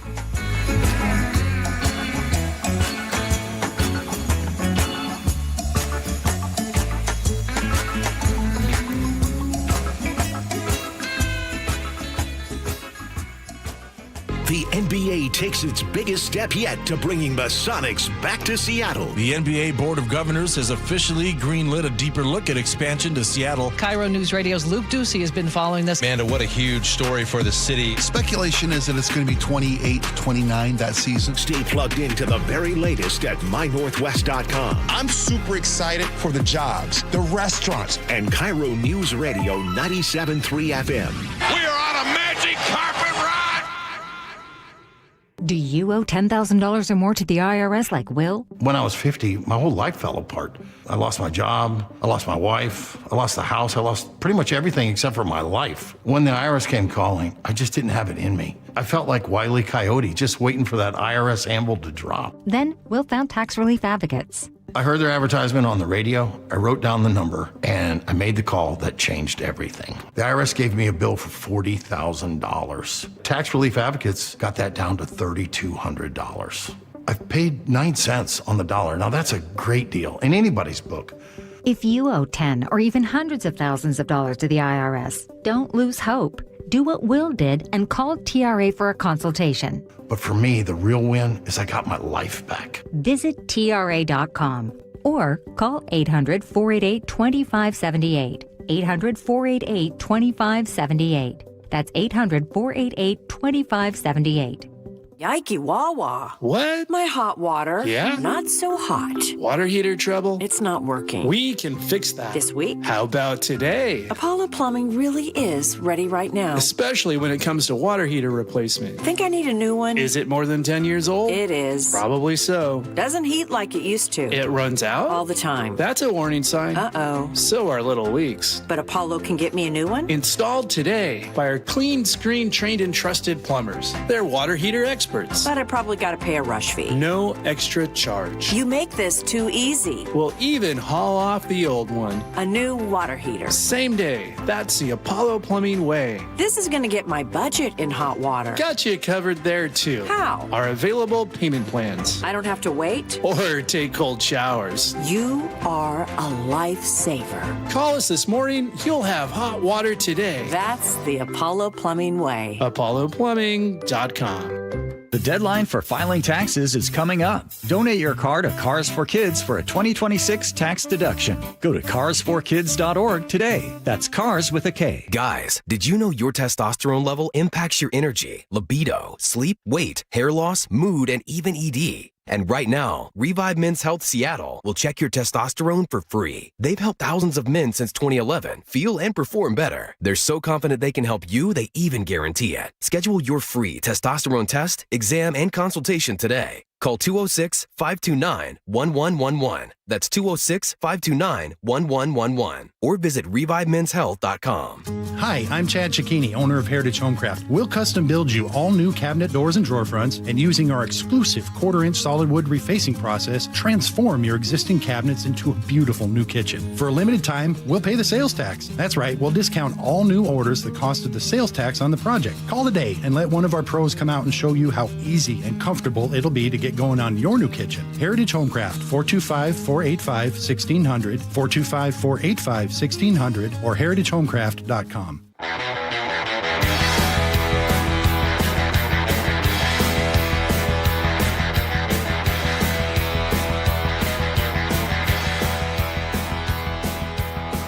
All right, welcome back to the Gee and Ursula Show on this Flexi Freshie, but scratch that, on this fresh... I like that little additive. Flexi Freshie. Flexi Freshie Fridays. Yes, yeah. I'm Angela Poe Russell along with Spike O'Neill here filling in for Gee and Ursula. But as you can hear, Nick is still in, Paul is here. So part of the team here on the Gee and Ursula Show that's typically here. Yeah. All right, so we're going into scenarios. Let's do it. Here we go, yo. So what's the scenario? My wife and I love each other and get along great. The problem is her purse. She prefers to drive the car, and so she puts her bag on the floor of the passenger seat where I am. I'm a big guy with big thighs, big glutes, wide hips. It's surprisingly hard and a little painful for me to squeeze and twist enough to allow her access, and this frustrates both of us. There's a lot of jamming, thumping, scraping, and squabbling as this bag goes up and down my left leg several times a day. Then there's the new bag. She made some good money and rightly rewarded herself with the designer bag that she's wanted since she was a girl. This thing means a lot to her, and I really want her to enjoy it, but it's also big, rigid, and the hardware is sharp. Now, I know my wife's been handing and taking care of my stuff with that purse for all this time. So is it unfair for me to be bothered? I just wish I could have my own personal space over here. It's not like I'm manspreading into her area. Let us know on the text line what you think here. Let's go, Spike. You're up to bat first here. You want me to start this? Buddy, you're lucky you're sitting in the front seat at all. Yeah. You know, I mean, first off, I love the fact that he said she's a purse person. Mm-hmm. And I get who that is. There are a lot of ladies, that's their jam, their bag, right? Angela, I don't know who you are as a I'm not a purse person, but I have to have one, so I have one. Yeah. Well, yours is more functional than decorative or performative, right? Mm-hmm. It's a status piece, true. Especially a new expensive purse. You know, buddy, suck it up. I mean, either ride in the back seat and give her that space for her purse, or get used to it. She likes her purse where she likes her purse. I mean, maybe you can negotiate having that in the back seat, behind the passenger where she can reach it if needed, or behind her seat, and you'll get it for her if she needs something. You'll be glad to be her purse Sherpa, and put that purse in the back seat behind her seat on the driver's side, rear floor, where it's safe, secure, and you won't sweat on it. Maybe that's your sales pitch. Okay. You don't want me sweating on your Louis. Nobody wants that. Okay, are you ready for my answer? Oh, yeah, please. Dude, what are you doing in the passenger seat? What are you doing in the... I am sorry. Men, drive the dang car. But you she should be wants to drive, driving the car. Okay, then she wants... That's at least the scenario. I know everybody's going to be mad at me, and my husband's going to be like, ah! But you listen, I think if you don't like it, he should offer to drive. And if she refuses that, then she has to choose to put the bag somewhere else. But I'm like, dude, what are you doing in the passenger seat? And I know this is horrible. Y'all are all the feminists, and everybody else is like, what are you talking about, Angela? No, Sherry's got a place in the world. Okay, right? let me ask you this. As a dude, when you're in the passenger seat, do you feel fully in your masculinity? Yeah, I mean, by masculinity, yeah, sure. Oh my God! I love my wife, Such a great though. question. This is such a better question than. I'm poking the. Okay, you know how I know this is controversial, and of course I believe anyone should be able to drive, and it doesn't mean you're less of a man. Like, of course, but I'm saying the part of me that is still holding on to the whole chivalry thing is like the dude drive. But I could see my husband saying, okay, well, if I drive, what traditional thing are you gonna do? Yeah. Because my husband cooks sometimes. Like, he made me a great salad and did all this, and I'm liking that progress. So he'll be like, are you going to cook the food now since we're into roles? I'm having a moment of complete epiphany here because I'm a cancer survivor. I don't know if you knew that. So I've got low testosterone because of my previous cancer situation. I don't drive and I cook. That's what I'm saying. It's very progressive. I'm barely a man at all. Well, that's what I'm realizing here. I like fashion. You know, I like the dog show on the Westminster Kennel Club. I love that. I'm hardly call me a man in any way, shape, or form. Well, now here's the reality of this, right? You know, happy wife, happy life. That's the mantra I believe in. Happy wife, happy life. If she wants to drive, let her drive. Let her drive. Yeah, she can drive. But she needs to put her purse. It's all about communication, buddy. It's all about why you're writing us. Pull the car over, look deep into her eyes. Say, honey, I love you. You work hard. You deserve this purse. Why don't you come sit with it? It's a wonderful bag. You should sit with it. Man, you know how much fun I'm having sitting with this bag? You deserve that, not me. I'll drive. You just sit here and enjoy this bag and look out the window. Maybe hold it up at red lights. Show the other people in the other lanes, look at my Louis Vuitton. Or whatever it is. All I can tell you is that I'm scared to go home. That'll be interesting to hear. But because my husband and I have these discussions. Sure. You know, we all have these discussions. And I don't drive as often as I should. I should be driving a little bit more. Well, we got one more. We got to always take it here to Nick on scenarios. Yeah, Nick, what do you got for us? Look, you're going to have all the ladies with their designated bag or purse or whatever they're going to want to be holding on to when they're on the go. And it might be as smaller than a puppy or, in this case, larger than a couple watermelons at the market. And I'm with Angela, where I'm asking, why in the heck is he riding in the back seat with the cargo in the first place? Because I think that's the real issue, not sitting up front like anybody else would, rather than complaining that he's too big of a boy with the lady bag rubbing up too much on his leg. Maybe safety for him plays a role, but I'm going to admit it's quite unusual to be literal backseat driver while the lady friend calls the shots in the driver's seat up front. I mean, what are we doing in the car right now? I love this guy. I love all the comments I'm getting from people like, Angela, we've been fighting against these stereotypes. And I'm one of those people like the meme where it's like, I'm an independent woman. And then I'm like, can you drive? Of all the ladies in my life that I know, all the women, accomplished professional women, you rank up there with the upper echelon of accomplished and professionalism. And you want to be driven around. You want to let the man take the wheel. I love that about you. No, here's what it's about. I think at the end of the day, it's a partnership. And whatever it looks like between the two of you, there are some days I love it. Like I'll go take out the trash and he might cook the meal. I mean, it's about, at the end of the day, it is about partnership. Yes, it is. But I'm not going to lie. I do like the female card that I may pull. Why not? When it comes to driving. But again, I'm in trouble going home. I love you, sweetie. Nice. All right, coming up next on the Gee Ursula Show, hour number 3, we're going to talk about the news. Not just here at KIRO News Radio, but how you consume the news. What is the news to you these days? Yeah. Who do you trust? Can you trust anybody? Is investigative journalism still, does it matter? Is it a factor? We'll have that next, the Gee Ursula Show with Spike and Angela. Who do you think you are, Mr. Big Star? You're never gonna get my love. Now I know all the girls I've seen you with. I know you broke them. KIRO News Radio, the first place you turn for the news you trust. ICE agents have now been deployed to 14 airports across the country. Traffic. Did they open lanes? They just reopened all lanes of northbound I-5. Engaging conversation. If he ends this right now, it only emboldens Iran. That's a big, big mistake. And your Super Bowl champion Seahawks. A one-hander! JSN! Always here, always with you. KIRO News Radio, 97.3 FM.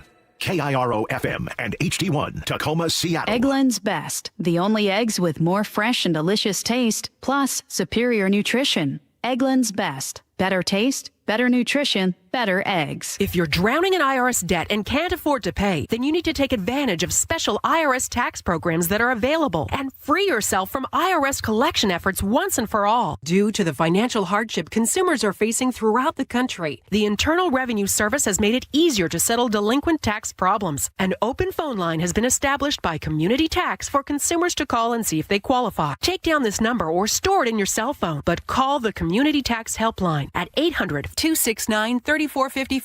If you owe back taxes to the IRS and cannot afford to pay them back, or even if you have years of unfiled tax returns, there's no need to fear anymore. But you have to call the Community Tax Helpline today at 800-269-3454 for the help that you need. Don't take on the IRS alone. They can attack your wages, savings, pension, home, and even your Social Security check. Call 800-269-3454 for your free consultation and to see if you qualify. That's 800-269-3454.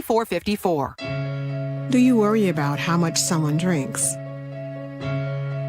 Do you feel angry or depressed most of the time?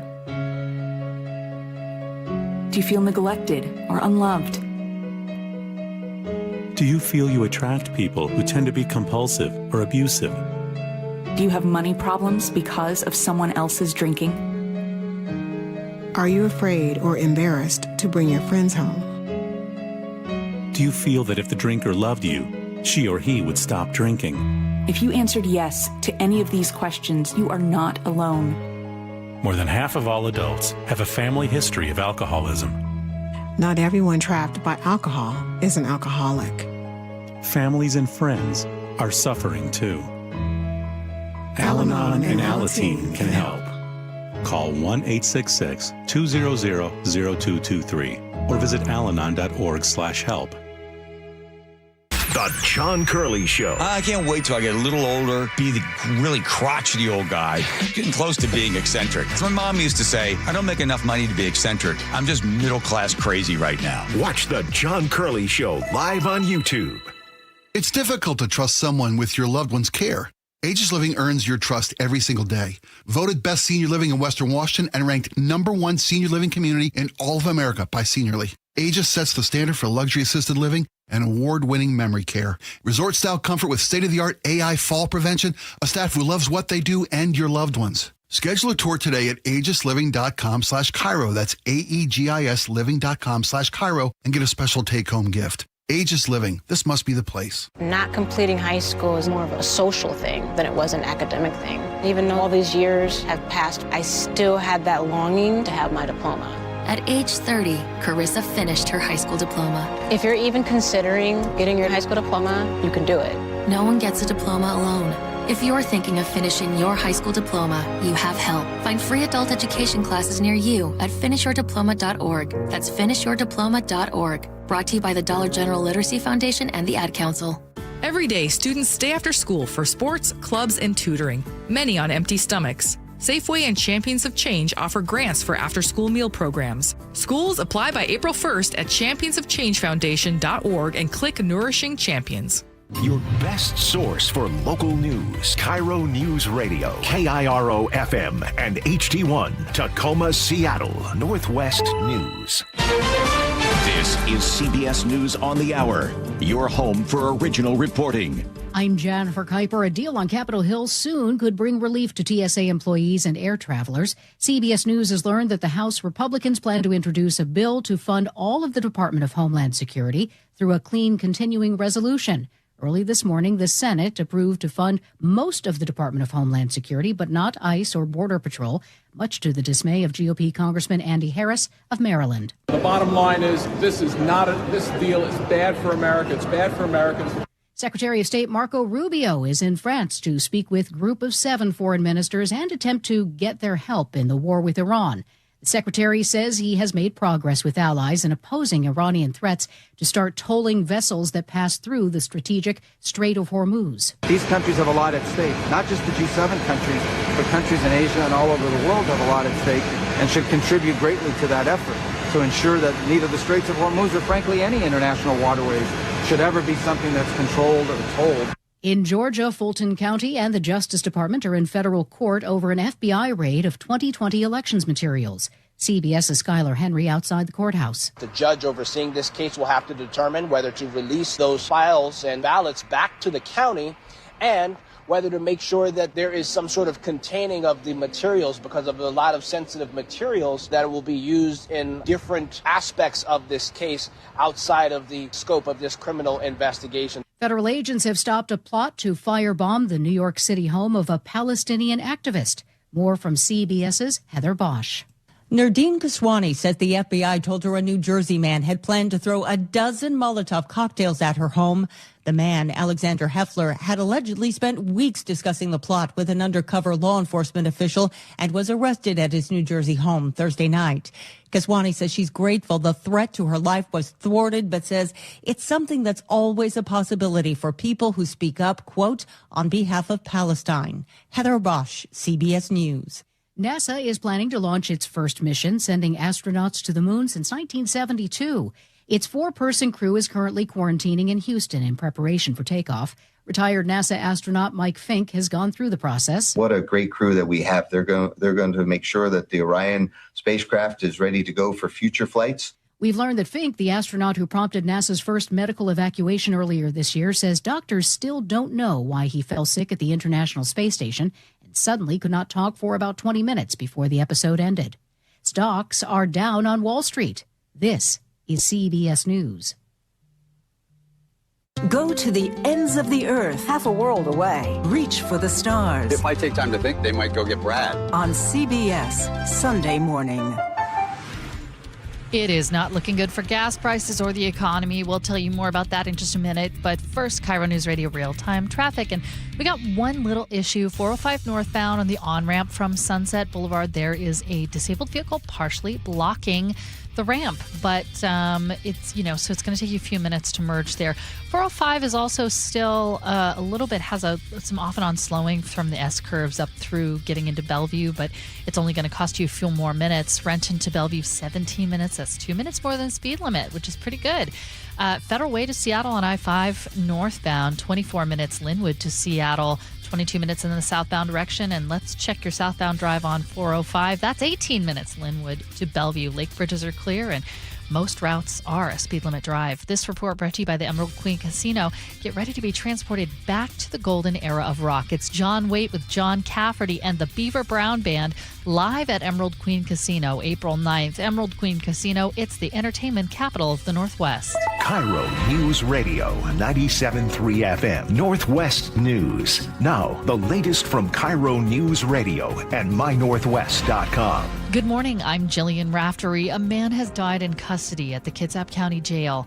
The sheriff's office says the 36-year-old was found unresponsive in his cell during routine checks this morning. Medical staff tried to revive him, but first responders declared him dead. The medical examiner will determine cause of death, while the Port Orchard Police Department will act as an outside investigator. Gas prices have hit a major milestone, with the price for diesel now at record highs for our state.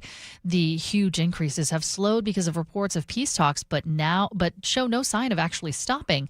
Patrick DeHaan is chief petroleum analyst for Gas Buddy. If this continues several more weeks and we don't see leadership doing anything, it's going to be more problematic than, even the Arab oil embargo back in the 70s.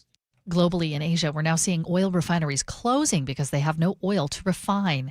Washington has cemented its status as one of the priciest places to live in America. A new analysis reported by the Washington State Standard shows our cost of living is rising faster than the national average. Only 3 states, California, New Jersey, and Hawaii, plus Washington, D.C., are more expensive. And it's not just Seattle driving up the average. The report found 11 other metro areas across Washington all land in the top 25% of the most expensive places in the nation. The Mariners unveiling their 2025 American League West Championship banner in a special pregame ceremony last night. Pretty cool, huh? 2025 was the deepest playoff run in franchise history and the first time in years the team actually made it to the postseason. The Mariners get a rematch against the Guardians at home today at 6:45. Now let's check your weather. We are going to stay partly cloudy, a high of 56. Your next chance for rain is Sunday with a high of 51. It's 50 degrees right now in downtown Seattle. I'm Jillian Raftery for KIRO News Radio. Your best source for local news, serving Western Washington and the world with a KIRO Newsradio app. Always streaming live on your smart speakers. You're listening to KIRO News Radio, Northwest News. This is the Gee and Ursula Show with G. Scott and Ursula Reutin. All right, good morning to you. Happy Flex and Fresh Friday. You are listening to the Gee and Ursula Show today with Spike O'Neill. I'm Angela Poe Russell. Have you enjoyed yourself this morning? I'm having a blast. And you're also going to do your own show at noon. Of course, yeah. It's a double duty. I tried to let me do John Curley's show. I offered him a day off. I said, "I'll go ahead, enjoy your start your weekend early." They won't do it. They want me to do it. How do you do that? How do I do what? How do you do two? Sit on my butt and talk for 6 hours? Yeah, it's like splitting railroad ties. It's so hard. No, You found your calling. This is such a pleasure to have an audience and to share your life with them and their life and bring them the news of the day, and it's an absolute gift. Okay, hearts to you. Yeah. Okay, well, we got a lot to talk about, so let's get to what's new at 11. Top stories at 11. On the Gee and Ursula Show. Okay, this week I had a chance to sit on a panel to discuss the current state of journalism and the importance of investigative journalism. I sat with KIRO 7's Monique Minglavin, as well as Deborah Horn, who recently retired from KIRO 7. And we just talked because all of us have been doing news. Deborah Horn for almost 40 years, me for more than 20 years, Monique, more than 20 years. And you've been in radio for some time. Yeah, but most of it was rock radio morning show, so none of it really counts toward journalism. But I have to imagine, though, you've been a viewer of news. Oh, absolutely. So I'd love for everyone to think about, how have your viewing habits or listening habits changed in the last 20 years? So just with radio, I'm going to call out one. It used to be the person that you're listening to was a local DJ. And now many of the companies are having a DJ that goes to multiple markets. Yeah, they call it voice tracking. Yes. Yeah. And so you think they're in your town, but they're really not. But when they pronounce it Pile Up Washington, you know they're living in Tampa, working out of a small booth in their house. That's a big change. I heard a guy call it Sequim once. It's called Squim. Right. You got to live here to know that. Right. But to your point about local news, Paul mentioned in the last segment, we talked about, cutting the cord in what you spend for your entertainment at home, your TV packages. What was most important to Paul's parents was local news. Is that a generational thing that kids these days don't have an awareness, understanding, or let alone respect for local news? One of the things KIRO News Radio brings to this community is KIRO reporters that go out in the streets, that dig into stories, that bring you the details that you can't get from network coverage from 30,000 feet. No. And there are investigative reporters at the national level, of course. But it's the local community that knows when there's a stabbing here or, God forbid, a shooting there, an abduction, whatever it may be. Or let's even talk about policy. There's a school board levy or a proposal for an increase in taxes. Right. Who is there to investigate, like, the people behind it? One time I did a deep dive in local news on who was funding one of the efforts. And we were able to find out all these companies that were funding different initiatives. If you don't have local journalism, people who have the time to investigate those things, we lose that. As long as we are voting, we need local news. And what's happened is you've seen a divestment from investigative reporting. Yeah. And I argue we still need it. Absolutely, we need it. Yeah. It's paramount to how you live your life. I'll give you an example from this week. Chris Sullivan had a story brought to us about the Washington Transit Commission. They're the folks that review our tolling practices and our tolling increases. And they're discussing whether or not to eliminate the public feedback, the public opinions, public input to these decisions. And if you don't have a local reporter like Sully in the room saying, wait a minute, you're accountable to us. We vote you in. They appoint this board. We pay your salaries. And you're going to make decisions that impact our daily lives from a financial and a convenience perspective. Try getting around town without using the $15 an hour lane or whatever it charges. Getting to work on time. These things matter. And investigative reporting is the only reason you know what's going on in the world. Yes. If no one is shining a light on what these people are doing, then people can behave badly. Yes. People can behave badly. And that's the other concern about this these big companies taking over television stations and they're owning multiple in one market. And someone on the panel was just talking about how they've seen personally where it used to be just cable news had an angle, right? You knew that Fox had its angle, you knew CNN had its angle, and MSNBC. And local news kind of stayed in its, but now you're starting to see these big groups that own local TV stations having agendas. And this administration, and that's really concerning. This administration is allowing, and I don't want to just keep banging on this administration, but they've allowed more and more consolidation and multiple station ownership to these large corporations, to your point. I used to work for a brief period. I was off radio and I worked in television in sales. And I worked for the Sinclair Television Group, one of the largest independent or largest owner of local TV stations in America. And you all remember the story when it came out. There was a local editorial from your trusted local news anchor that he's talking about, today's a political climate and how you got to be able to trust the news. And there was like a Brady Bunch style Zoom, screen of 64 different local trusted veteran local news anchors saying the same. They read the exact same script that came down from on high from corporate that dictated what you're supposed to think. When I first started in the business, that never happened. Well, and that's what I'm trying to say. Is there's been a shift. That is never the other thing that has changed. When I first started out in local news, we would have in local TV news, we had beats. And what I mean by that is that I would cover education. Someone else would cover health. Someone else would cover, politics. Local politics. Our Olympia correspondent. You bet. Went on. Yeah. So now that stuff has stopped, and you may have a political reporter. You may have, they want everyone to be a generalist. Well, what happens with that is you lose depth. When I was an education reporter, because that was my focus, as your beat. I was able to understand the players. I had deep knowledge of what they were doing behind the scenes. I knew who the antagonist, and it better serves the public. So now with less of that happening, I worry about it. So I guess my question to you is, how are you consuming news? Like, if we all agree that it's important that we be informed, especially if we're voters or just citizens of this country, like, how are you doing it? My personal way, I just have a variety of sources. I watch everybody. I watch, I listen to different places. I watch local news, all of them. I watch national news, all of them, because each one is going to have a different perspective. And I think it's important to have multiple ones. What about you? I'm the same way. A couple weekends ago, someone asked me, what'd you do all weekend? I said, I didn't even turn on my television. And I was so proud of myself. And I said, wait a minute. I spend 6 hours a day on my phone looking at news sources. I can't watch one source because I'm not getting a broad perspective on the situation. And I've got a point of view, and I watch channels that feed into my own preconceived narratives, and I bag on other people for doing the exact same thing when it's a different opinion than mine. I try to, as you do, watch as many varied sources as you can, but I find myself, I'm not going to watch a half an hour of anybody. I'm not going to watch an hour of anybody. I'm going to watch 2-3 minutes of somebody from a multiple perspectives. I try hard to lean into opinions I don't agree with. You know what's sad is when I first started in news, that was our job, to take one issue and basically 360. Yes. I mean, that was our, like they used to always tell us there are no two sides. There are all sides. Yeah. Because there are more than two perspectives.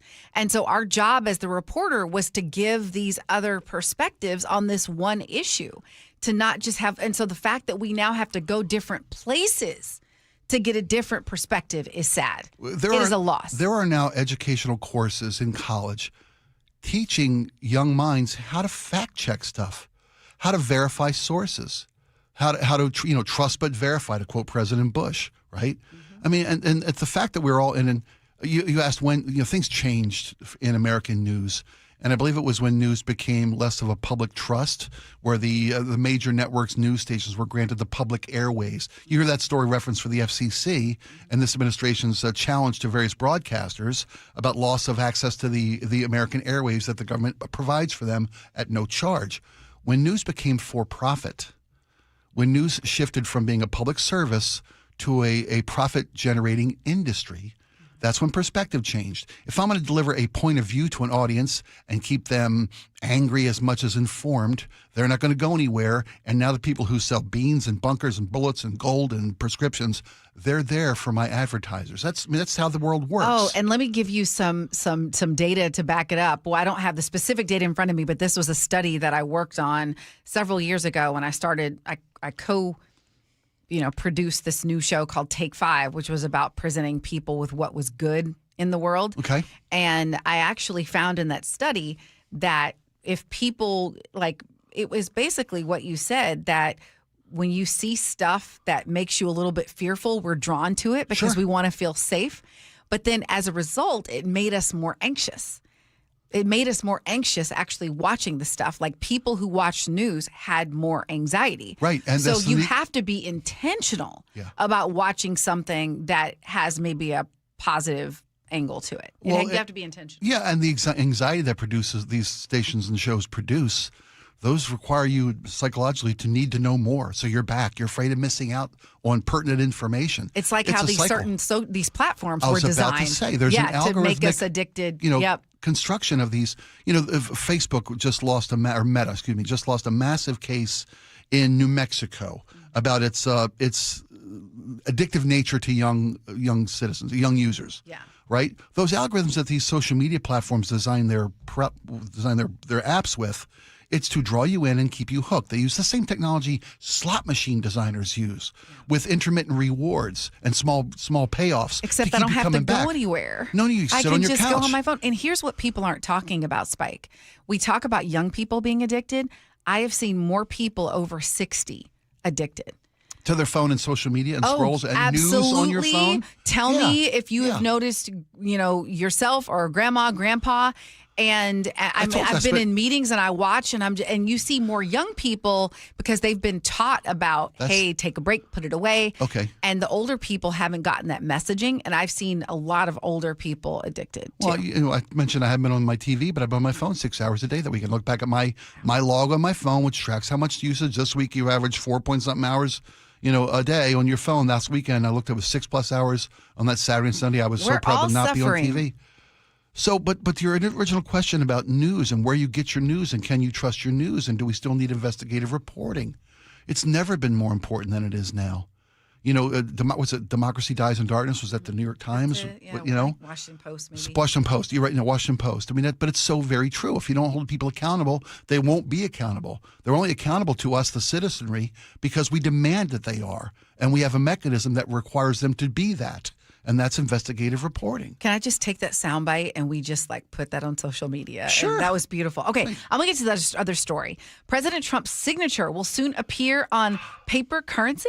Historically, U.S. paper currency bears the signature of the Treasurer of the United States and the Secretary of the Treasury. But this 165-year-old tradition is about to change. In honor of the nation's 250th anniversary, President Trump's signature will appear on dollar bills along with the signature of Treasury Secretary Scott Bessent. This will be the first time in history a sitting president's signature will appear on U.S. currency. Treasurer Brandon Beach calls printing Trump's signature on American currency, quote, not only appropriate, but also well-deserved. Linda Kenyon, CBS News, the White House. Is this a...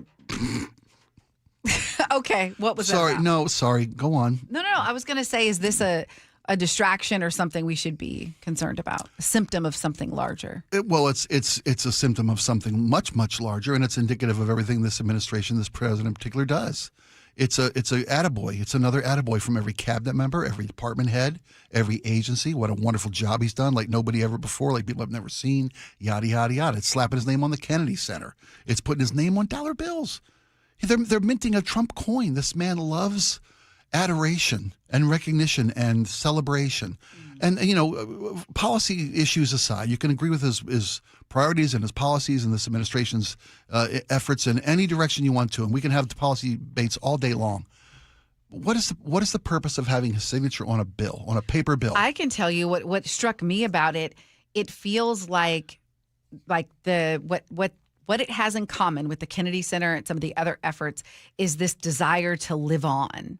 You think it's about his legacy and immortality? Oh, I think it's about living on. I mean, even this whole joking about third terms, it's about just having himself be everywhere as long as possible. That's what it feels like. Okay. And it also feels like this control kind of thing, like whether it's the arts, whether it's your money, you're going to see me, you're going to feel me, you're going to talk about me. So I think there's probably a large element of that too, what's going on. I think it's also due in large part to he wants to take credit for things. You remember when they put the stimulus check out and had to have his signature on it?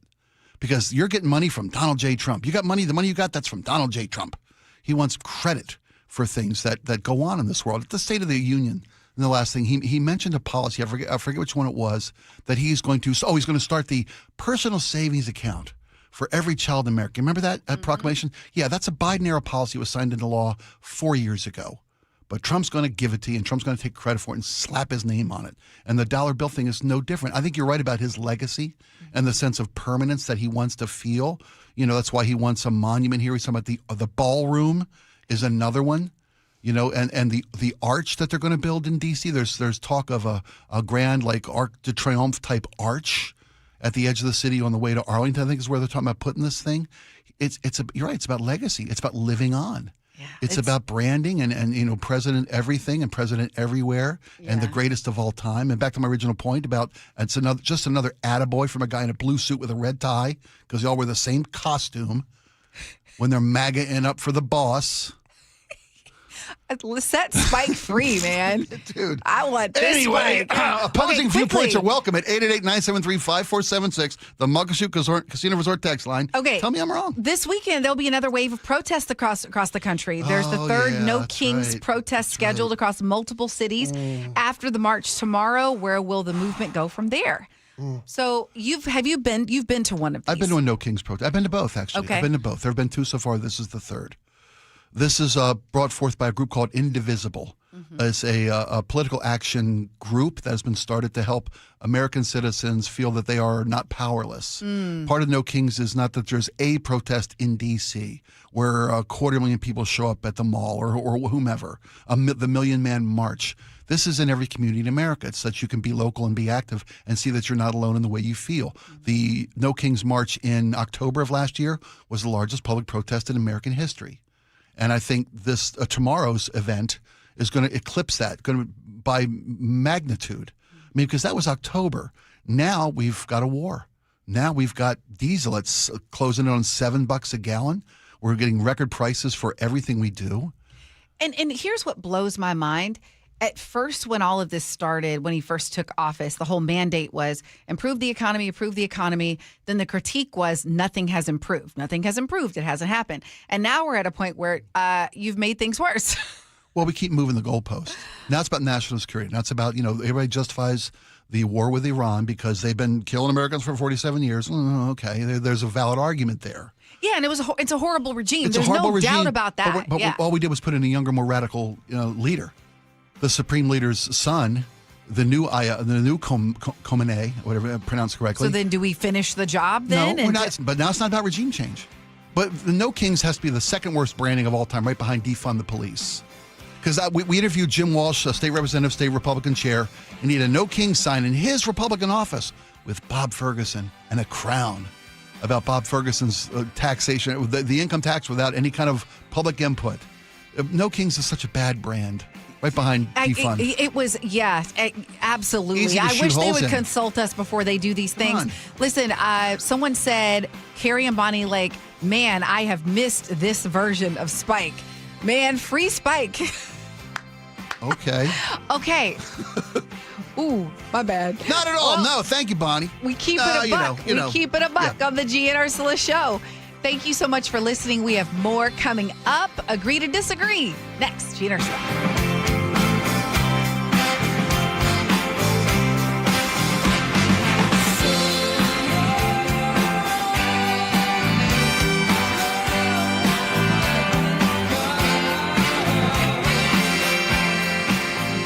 This hour is brought to you by DUI Heroes. The NBA takes its biggest step yet to bringing the Sonics back to Seattle. The NBA Board of Governors has officially greenlit a deeper look at expansion to Seattle. KIRO Newsradio's Luke Ducey has been following this. Amanda, what a huge story for the city. Speculation is that it's going to be 28-29 that season. Stay plugged into the very latest at mynorthwest.com. I'm super excited for the jobs, the restaurants, and KIRO News Radio 97.3 FM. We are on a magic carpet ride.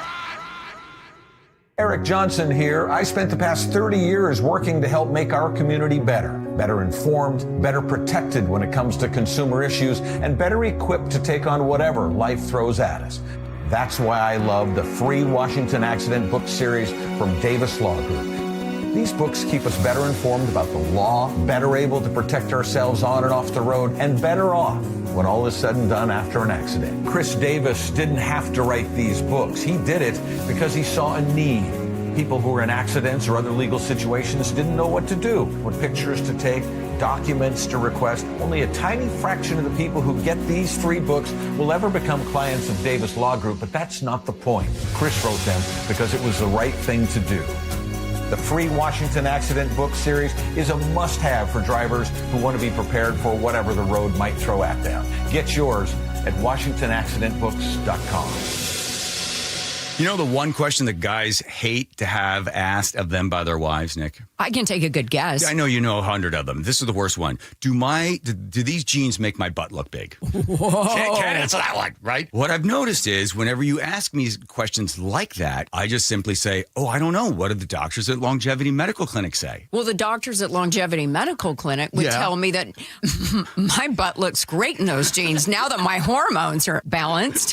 What'd they do? Did they give you something to bring your weight down? No, just a result of having my hormones balanced caused me to lose weight. Who would have known? I had no idea that would be a result of it. So that's good. So the answer is you look great. You're beautiful. I feel great. I look great. Yeah. And I know it. I've also noticed that your testosterone makes you a little feistier than you normally are, as my beautiful Greek wife. I might be small, but I have a loud bark. Yes, you do. Do what Nick and I have done. Take a free health analysis at longevitymedicalclinic.com. When it comes to buying a car, who you buy it from matters a lot. And that is why we always choose Carter Subaru. And right now they're having their Subaru A Lot to Love event. And if you are wondering why I say, well, we are repeat customers, it's because what keeps us loyal is not just their great cars. It's the people who work there. you're not going to face any pressure. You're not going to get the runaround. You're going to be dealing with a wonderful team that treats their customers with respect every single time. I also love the fact that they are so committed to our community. Carter Subaru is Seattle's only Subaru dealership. They also have the largest selection in our state with over 700 Subarus in stock. Right now, you can get the 2026 Subaru Solterra, now available with 0% APR for 72 months on approved credit. Carter Subaru in Shoreline or Ballard, or anytime at carterssubaru.com. On approved credit, subject to vehicle insurance and availability. A documentary service fee may be added to the sale price or capitalized cost. See dealer for details. Valid through 3/31/26. How can you grow your business from idea to industry leader? With smart business buying tools and technology from Amazon Business. From fast, free shipping to in-depth buying insights and automated purchase approvals, we deliver everything you need. Go to amazonbusiness.com for support. Ever notice how your floors still look dirty, even after you mop? Yeah, what's up with that? Swiffer Power Mop gives you a deeper clean you can actually see. I'm listening. Unlike string mops, Swiffer Power Mop absorbs more dirt and locks it away, even in those hard-to-reach spots. Like behind the toilet? Exactly. The new micro scrubbers deliver thousands of tiny deep cleaning actions, so your floors look, smell, and feel clean. Bye-bye, dirty floors. Hello, Swiffer Power Mop. Try the Swiffer Power Mop. Love it or your money back. Check engine or ABS light on? Take the guesswork out of your warning lights with O'Reilly Veriscan. It's free. Ask for O'Reilly Veriscan. O'Reilly Auto Parts. Hi, I'm Chad Cicchini, owner of Heritage Homecraft. We'll custom build you all new cabinet doors and drawer fronts, and using our exclusive 1/4-inch solid wood refacing process, transform your existing cabinets into a beautiful new kitchen. For a limited time, we'll pay the sales tax. That's right, we'll discount all new orders the cost of the sales tax on the project. Call today and let one of our pros come out and show you how easy and comfortable it'll be to get going on your new kitchen. Heritage Homecraft, 425-485-1600, 425-485-1600, or heritagehomecraft.com.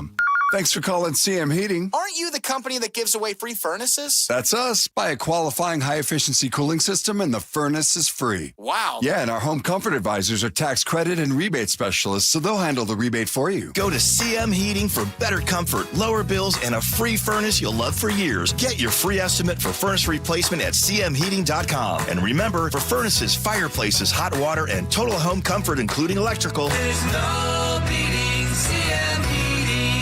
Guys, your testosterone level impacts your energy, drive, weight, hair loss, and even ED. Revive Men's Health Seattle will check your T level for free. For your free T level check, exam, and consultation, call 206-529-1111 or visit revivemenshealth.com.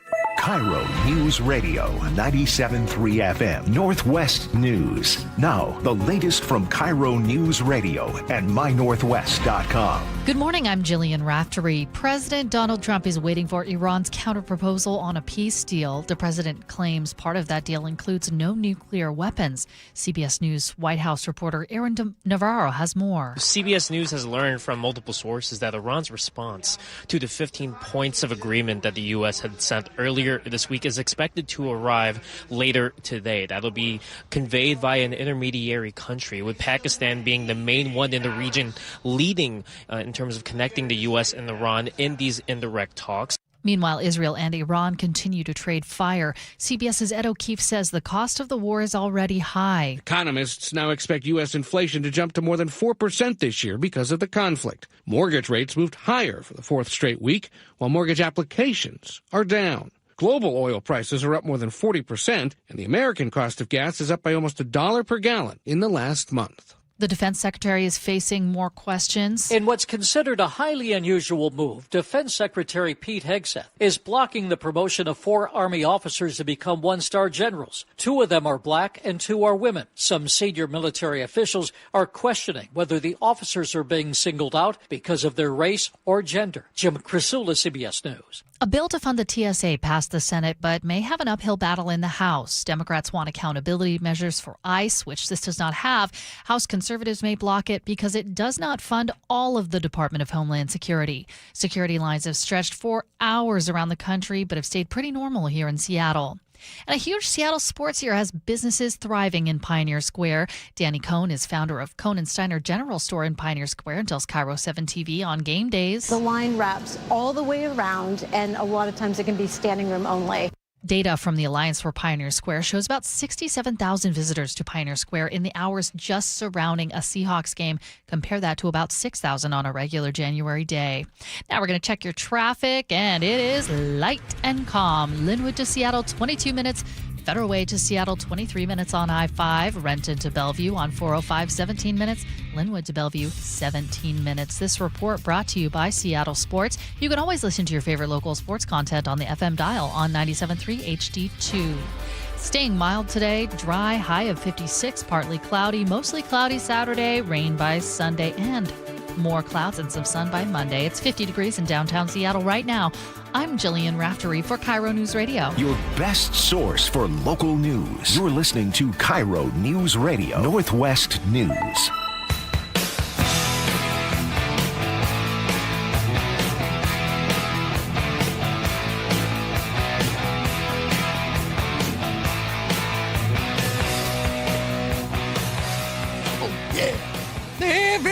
The midnight. You got it. Priest, baby. I'm here for this. All right, welcome back to the gym. Sorry. Yeah, okay. Rob Halford and Judas Priest. Were they inducted this year? I don't know if I think they were one of these past years. Yeah. Recently. Okay, welcome British back. Steel. Stained class. Hi, everybody. Welcome to Old White Guy Radio. Sorry. Hey, it's cool. Thank All right. You're very, very understanding and kind. It's 11:30. We're you're getting to the halfway point of your down day. memory on a Friday. On a Friday. Yeah. Yes. What more do they want? Yep. All right, shall we do what they do on the Gee and Ursula Show at this hour and agree to disagree? I'm intrigued. You got to take off the gloves. Just really go at it. Oh, yeah, like we haven't been doing that for the last couple Brought of to you by hours. Guardian Roofing and Gutters. Yes, that's Thank you, right. my friend. Thank you, Nick.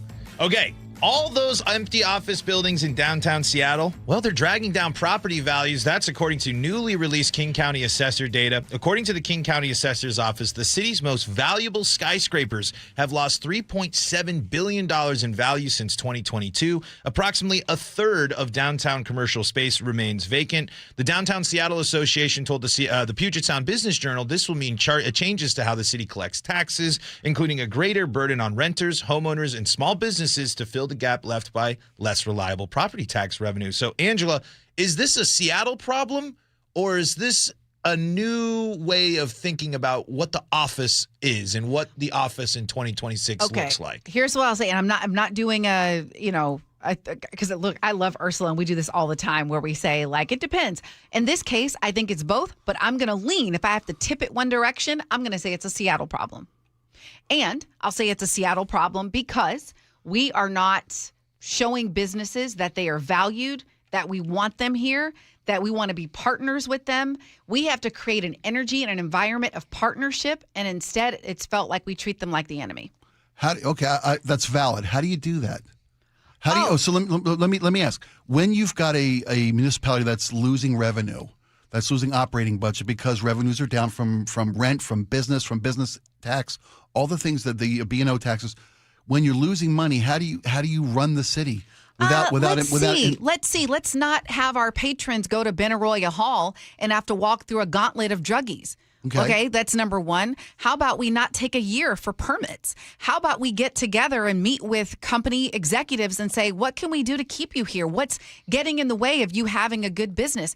How can you help us with our issues? What can you do for you? I'm telling you, if you talk to many of these leaders, they have not felt like they are valued in this city. There are other places they go where where the city officials are like, hey, we're so glad. There is an energy that you have as an elected official that tells everyone in the city that they matter, whether they have a home or whether they have a house on the water. Everyone should feel valued. 15 years ago, Seattle was one of the number one places, top 5 city in America with which to do business. Now it's in the bottom 5. I believe we're 47th in the nation. It speaks to your point. You're absolutely right.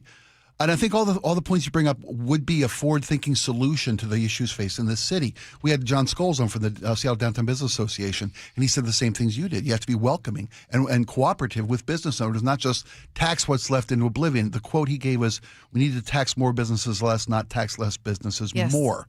That's a self-fulfilling downward spiral down the drain. Mm-hmm. But I think it's a national problem in this regard. I'm with you that the things you said are very true. They're impossible to argue against. Crime matters, pollution matters, homelessness matters, drug addiction matters. All those things are factors. But The pandemic has still having effects on American life. Absolutely. On American culture. How we do business has changed. People work more remotely. I think a third of all jobs in the country that are possible to do so still work in some form of a hybrid or remote work environment. That means there's less people needed in office space. I think it's a national trend that office space is on the decline. Office space needed, and thus property values are in decline. Especially with AI. My next statement was AI, and we're moving toward a trend where these big companies, Amazon, Meta, whomever it may be, they're investing in AI. So how do we get ahead of this?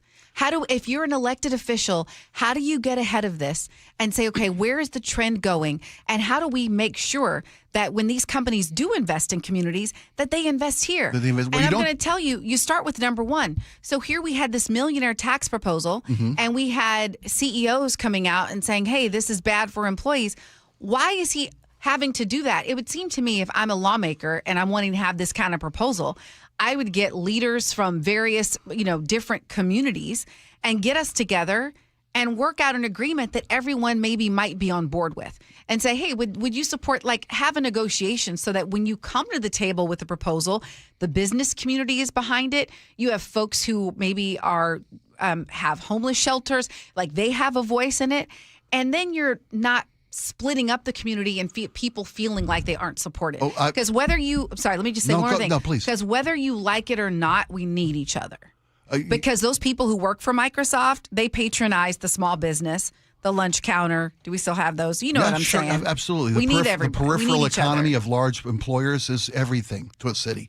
I have evolved on this point of view. My initial, when this whole thing started, billionaires don't pay their fair share. And I've argued vehemently that the top 1% has never earned more or paid less of their earnings than they do today. But I give Jake Squire all the credit in the world for making me evolve on this, because the things you mentioned, that these are employers we're talking about. These are peripheral economies we're punishing for this policies we've had in the last 15 years that have made us one of the worst cities to do business in. I'm with you. I've evolved on the position of that you got to work with these people. I think that's the smartest thing that not just that you said. That's the way to go. And here's what I wonder. I don't know. When we had that whole situation with Starbucks, when Mayor Wilson, the first thing the mayor did was stand in front of one of our largest employers and vilify them. And I'm not going to shop here. You shouldn't either. Now they're looking in Tennessee. And not looking. I mean, it's happening. They're moving. It's happening. I mean, part of the corporate offices. Here's what I wonder. And it will always be home, but we're now doubling the amount of footage we're looking at in Nashville. Here's what I wonder, and I don't know if this happened behind the scenes. So Mayor Wilson's office, if this happened, let me know. If I were advising her, I would say, instead of doing that first, have you reached out to Starbucks in that case and said, how can we mediate? How can we be part of mediating this dispute? How can we be part of bringing this together and looking out for workers? And also, that's what I would love to see, being a mediator type, showing leadership in that situation. Yeah. And that way you're kind of working behind the scenes to make things happen. And it's easy to jump on the new mayor's back and beat her down. I understand let me just complete the thought. Yeah. I think sometimes you do need to put a face to it and take a stand. Absolutely. I'm just wondering if that happened behind the scenes. I hope it did, because it was a terrible first move, and you want to learn from your mistakes and move forward in the right direction.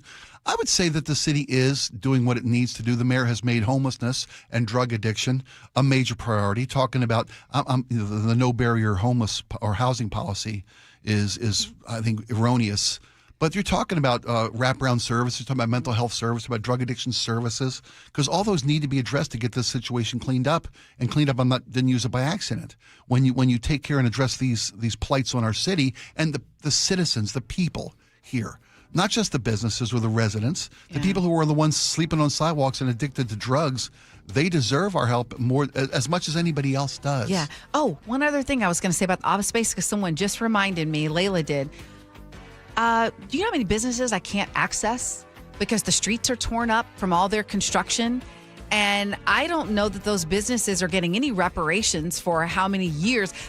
There's this coffee shop right here outside of our studio. Yeah. And I would love to go patronize them. It's a 2-block walk up the street to a cross. There's nowhere to park. There's nowhere. I love how they take away parking. And they're like, business is open. Yeah, good luck. That's a bike lane now. Where are you going to park? I hear you. My wife or used to I'm work. gonna bike with my coffee. My wife Right. used to work in Burien for 20-some years at a local jewelry store. When Burien got its facelift 10 years ago, they shut down 152nd for 2 full years. 2/3 of the businesses on that street, long-time resident businesses, went under. No reparations. They're Here's gone. a grant. They're gone. Yeah. Oh, okay. Sorry. It's all good. Sometimes Great you job. don't have words. You just have a sound effect. Sometimes it says it all. A grunt speaks volumes. Okay, that was fun. We're going to have words to live by, your text messages, and then you'll get more of Spike when Spike and Jake come on at noon. Gluttons. So, we'll just ease on into the There you afternoon. go. Thanks You'll for go start your listening. weekend, Angela. Yeah, back in a moment.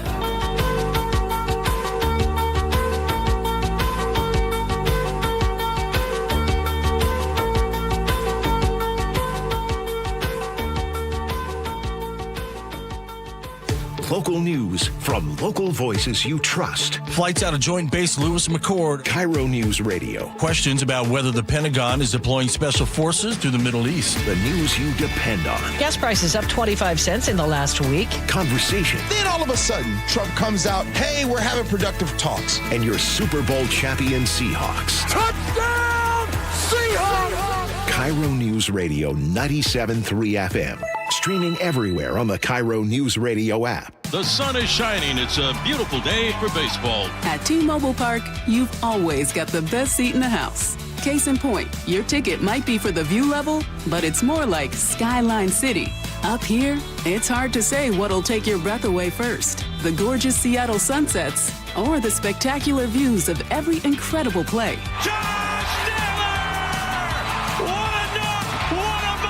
If you like value with a view, it's the perfect place to take quality time with the family to a whole new level. Literally.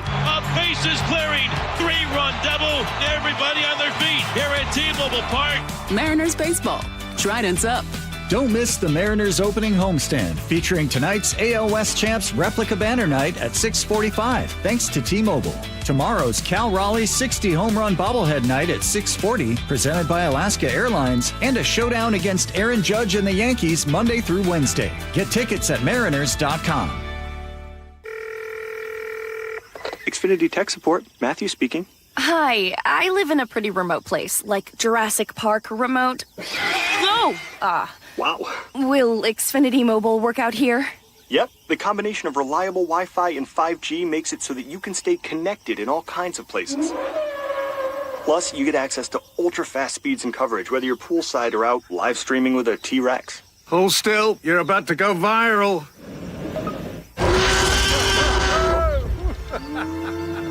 Welcome to a new era of Wi-Fi boosted mobile. Cut your mobile bill in half with 2 lines of unlimited. Learn more at xfinitymobile.com. Xfinity. Imagine that. Watch Jurassic Park with Xfinity. Restrictions apply. Xfinity Internet required. Savings comparison based on promotional rate for 2 lines of Xfinity Mobile Unlimited versus 2 lines of T-Mobile Experience More, Verizon Unlimited Plus, and AT&T Starter as of February 10th, 2026. Taxes, fees, extra. You're losing your hair and you simply need a solution that works. You want the best. Modern technology, top-rated physicians, something that's guaranteed to work.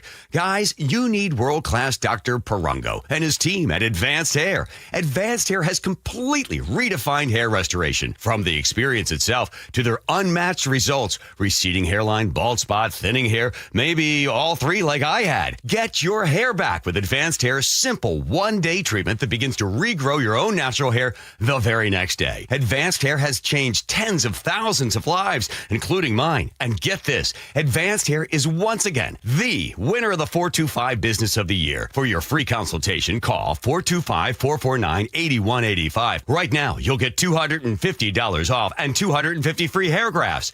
Refine your hairline with the team that redefined hair restoration. That's 425-449-8185. Or for the before and afters, visit advancedhair.com. Pump up the volume. Business moves fast. Orders roll in, deadlines close in. When you ship with USPS Ground Advantage, you can keep up with confidence. Every package stays in our secure network from dock to door. And with nationwide reach, dependable tracking, and upfront affordable pricing, you get built-in peace of mind. You run the business. We run the routes. Visit USPS.com/ground advantage to learn more. Not sure how to tackle your taxes? Are you sweating the small print? You may be experiencing FOMO, the fear of messing up. The answer? Using TurboTax on Intuit Credit Karma. They help you get your biggest refund, and then we help you do more with it. With a personalized plan designed to help you hit your money goals. It's time to take your taxes to the max. Start filing today in the Credit Karma app. Carter Subaru is Seattle's only Subaru dealer with the largest selection of Subarus in Washington. With over 800 vehicles in stock, they have exactly what you're looking for with savings you'll love. Visit Carter Subaru in Shoreline and Ballard or anytime at cartersubaru.com. All right, welcome back to the Gee and Ursula Show. We have had so much fun today filling in for Gee and Ursula. They should be back on Monday. It was great being with you. Shall we get to our text messages? Let's do that. You all have been on fire today. Why don't you kick us off, Spike? Oh, okay. Danny says, Angela and Spike, you two are great together. Happy Sunny Friday. That's very kind of you. Yes. Joe and Shoreline. Spike, your voice was the first thing I heard when I moved to Seattle, driving on I-90 over the Cascades. Been a fan since. Oh, that's awesome. Do you take part in this, Paul? Because on our show, we let I can our read some text messages. I'm not sure how the protocol is here, but all are welcome at the temple. Yeah, 253 says, good morning. Oh, do I remember those days? It was terrible. We're referring to the gas rations there. We finally had an extra tank built into our truck in our diesel Mercedes. It could take us without refueling from Seattle to San Francisco. Wow. Yeah, you put a bonus gas tank in the trunk of your car? Where did you put that? Wow. Hey, desperate times call for desperate measures. Yeah. Ron, our lawmakers should reduce our gas taxes temporarily to provide some relief to everyone across the state. This idea was put forth by Kathy Hochul in New York. Okay. That they're going to suspend their CCA. And we talked about it this week on our show, the Jake and Spike Show, and we had a local farmer mention, hey, Governor, we need some relief in the farming industry. How about just suspending the CCA great idea. For a temporary period, not abandoning your environmental priorities? Give us a little relief. Throw the folks a bone. All right, Peggy Olympia says, we just added Mariners TV because even at $20 a month, that is cheaper than driving anywhere. We'll be home more usual this spring and summer. Yeah, regarding that settlement, it wasn't a settlement, but the CHOP verdict. Yeah, that they're city, appealing the verdict and asking for a retrial. Yeah, 253, according to the joint and several liability rules in the state of Washington, the plaintiff has the right to settle with one party, even if there's more than one party at fault. Oh, wow. Max in the 425 says it was well known that plaintiffs' lawyers spend their careers crafting lawsuits against government and juries. Juries don't feel any hesitation to find against the government. Court reform is necessary, but Democrats are beholden to trial lawyers in CHOP. This kid and his dad bear tons of responsibility. Go ahead, No, Angela. you first. I was going to say, I'm going to jump to the new light rail line. Rachel says you could not pay me to ride the new line. The lake? No, they got it, Rachel. They got it. Sue on the Cedar River said, so what I'm hearing leads me to say that light rail in Seattle needs to focus on cleaning up and improving that Chinatown Street station. I think that's the International District. Yes. Hint. If that's how it has to happen, that's great. If you're going to divert every ball game attendee coming from the east side to that station, whatever it takes to get the job done. On Flex Friday, Joshua in Clayholm says, Spike, tell me to watch what I eat as I stuff my face with red vines. Into experience. Mark in Nisqually. So if I get out of my car and walk into the fast food restaurant, am I only losing half a day? Context for that, everyone, is Spike told us that every time we get food from a window, a day is taken from our life. The end of your life. We lose it, but you had no facts about. That's just a feeling. Okay, I think my grandmother had it on a pillow on her couch. So Mark is like, what if I walk there? I love that. It's a half a day. It's brilliant. That way to work the system, my friend. On arm loans, Robin Pioff says the arms are a horrible idea, and the rate fluctuations over 30 years can be stupid crazy. Jesus, we are not paying for things we can't afford. We are being sold things they know we can't afford. There's a lot of truth in that. Talking about Pike Place and the temporary barriers they're putting up for a test for the World Cup. 425 says, make it only for handicapped people, the driving in the parking. Hard to get to Pike Place for handicapped people. That's such a great point. Layla, the market is the jewel of our city. Please come and visit. Support the small businesses. Okay, well, we've enjoyed reading your text messages, so we go with Ursula's words to live by, brought to you by Paul today. All right, this one is, I think it's short and sweet, but it's, I think, something as we look ahead to the weekend and look ahead to the rest of our, really, lives here. It's the possibility of having a dream come true. that makes life interesting. And that's, Spike, you're going to have to help me. You just told me the name. It's Paulo Coelho. Coelho. Yeah. Brazilian novelist. Author of The Alchemist. Yeah, so always keep a dream. It makes life interesting. And then if it comes true, you can pinch yourself. Something always work for it, too. Life without dreams ain't worth living. Yeah. That's bottom line. You gotta have a dream. All right, let's get to Nick for his thoughts on the show. Well, this Fresh Friday had a little different flavor twist, moving from the normal menu and familiars on the list, but the change was more refreshing than a bitter taste to feel, with a little spice and extra sugar taking over the wheel. So thank you, Spike and Angela, for coming through today. And I'm glad you didn't bring an extra large purse in my way because, I might want to sit in the back seat and it would just get in the way of my legs when I ride in the luggage, So I'm glad I didn't have to deal with that from you guys. Brilliant. I just love Nick's perspective on the shows and on scenarios. Thank you so much. You guys were great today. Thanks. I've enjoyed. Honestly, I was a little bit nervous to come in because people. I love Gee and Ursula. I'm a regular, and people love them. And I was like, oh my gosh, we have to come in and tell people. And everyone's been so nice. So thank you for welcoming us into the Gee and Ursula Show world. Yeah, you folks on the Coastal Casino Resort text line have been very, very kind. If you've been saving your vitriol for the top of the hour when Jake and I take over from noon to 3, bring it on. We love input. We love having the audience be an active part of the station's broadcast. We do. We genuinely mean that. Paul, great job putting the show together today. Nick, you're the man. Thanks for all the dad rock, buddy. It made me feel right at home. I did it just because you were in the house. It was great. I love how you shifted that for Spike, and he was you had him singing and everything. I like to bring out his true element on the show, This year's a great record. It is very sweet nice. It is to be loved by you. Yeah, and we enjoy being in relationship with you all listening. Thank you so much. I hope you have. Thank you for doing double duty today. Man. And good luck on the next show. We're just going to slide into the Jake and Spike show. I'd do it if they weren't paying me extra. Don't tell the boss because they are. Thank you very much. All right. Well, Gee and Ursula back on Monday. Thank you for being with us. Hope you have as much fun as we have. So long, everybody. And thank you, baby.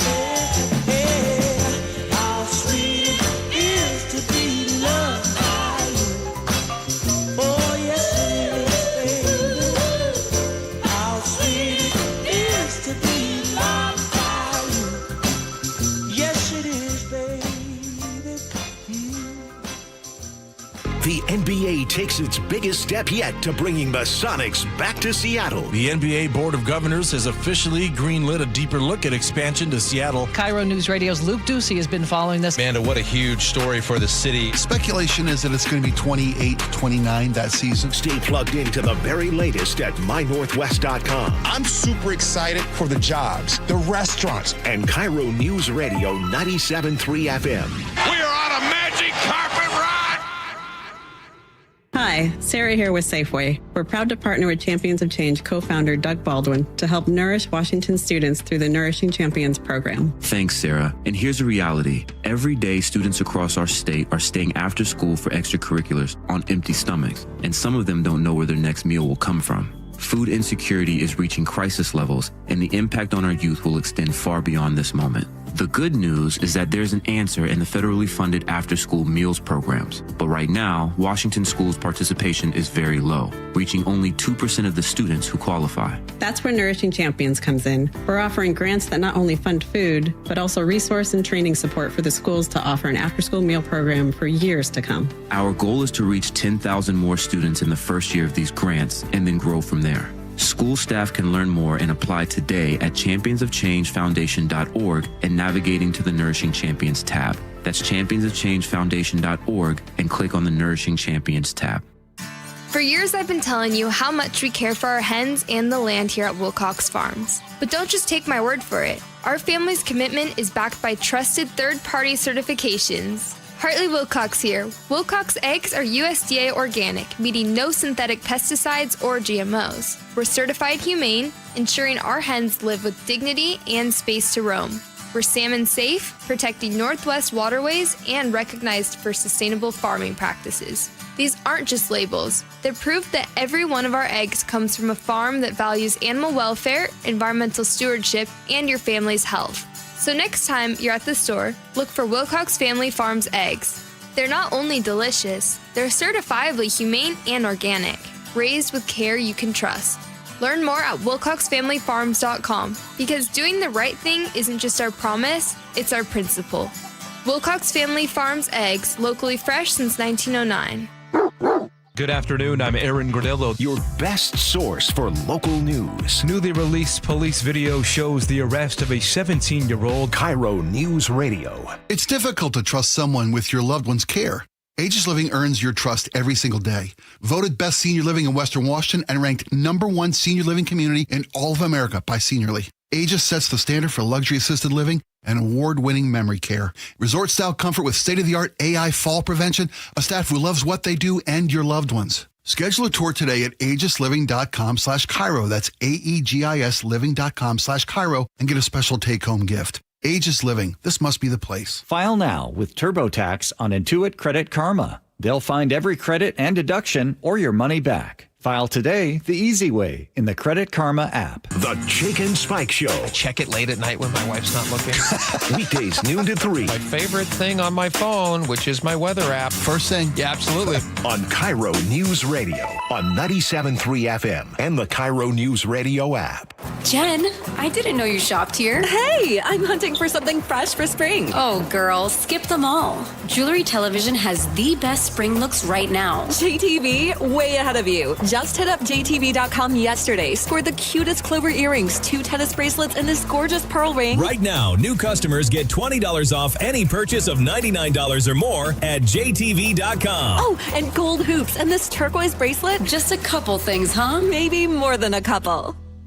My name is Whitney Allen, and I'm a widow. My husband, Ryan, died. We never thought we'd ever have to use life insurance, but the unexpected happened. With Ethos, signing up was fast and 100% online. You can get a quote in seconds, apply in minutes, and get same-day coverage. No medical exams, and you can get up to $3 million worth of coverage. I'm grateful we were prepared. Get your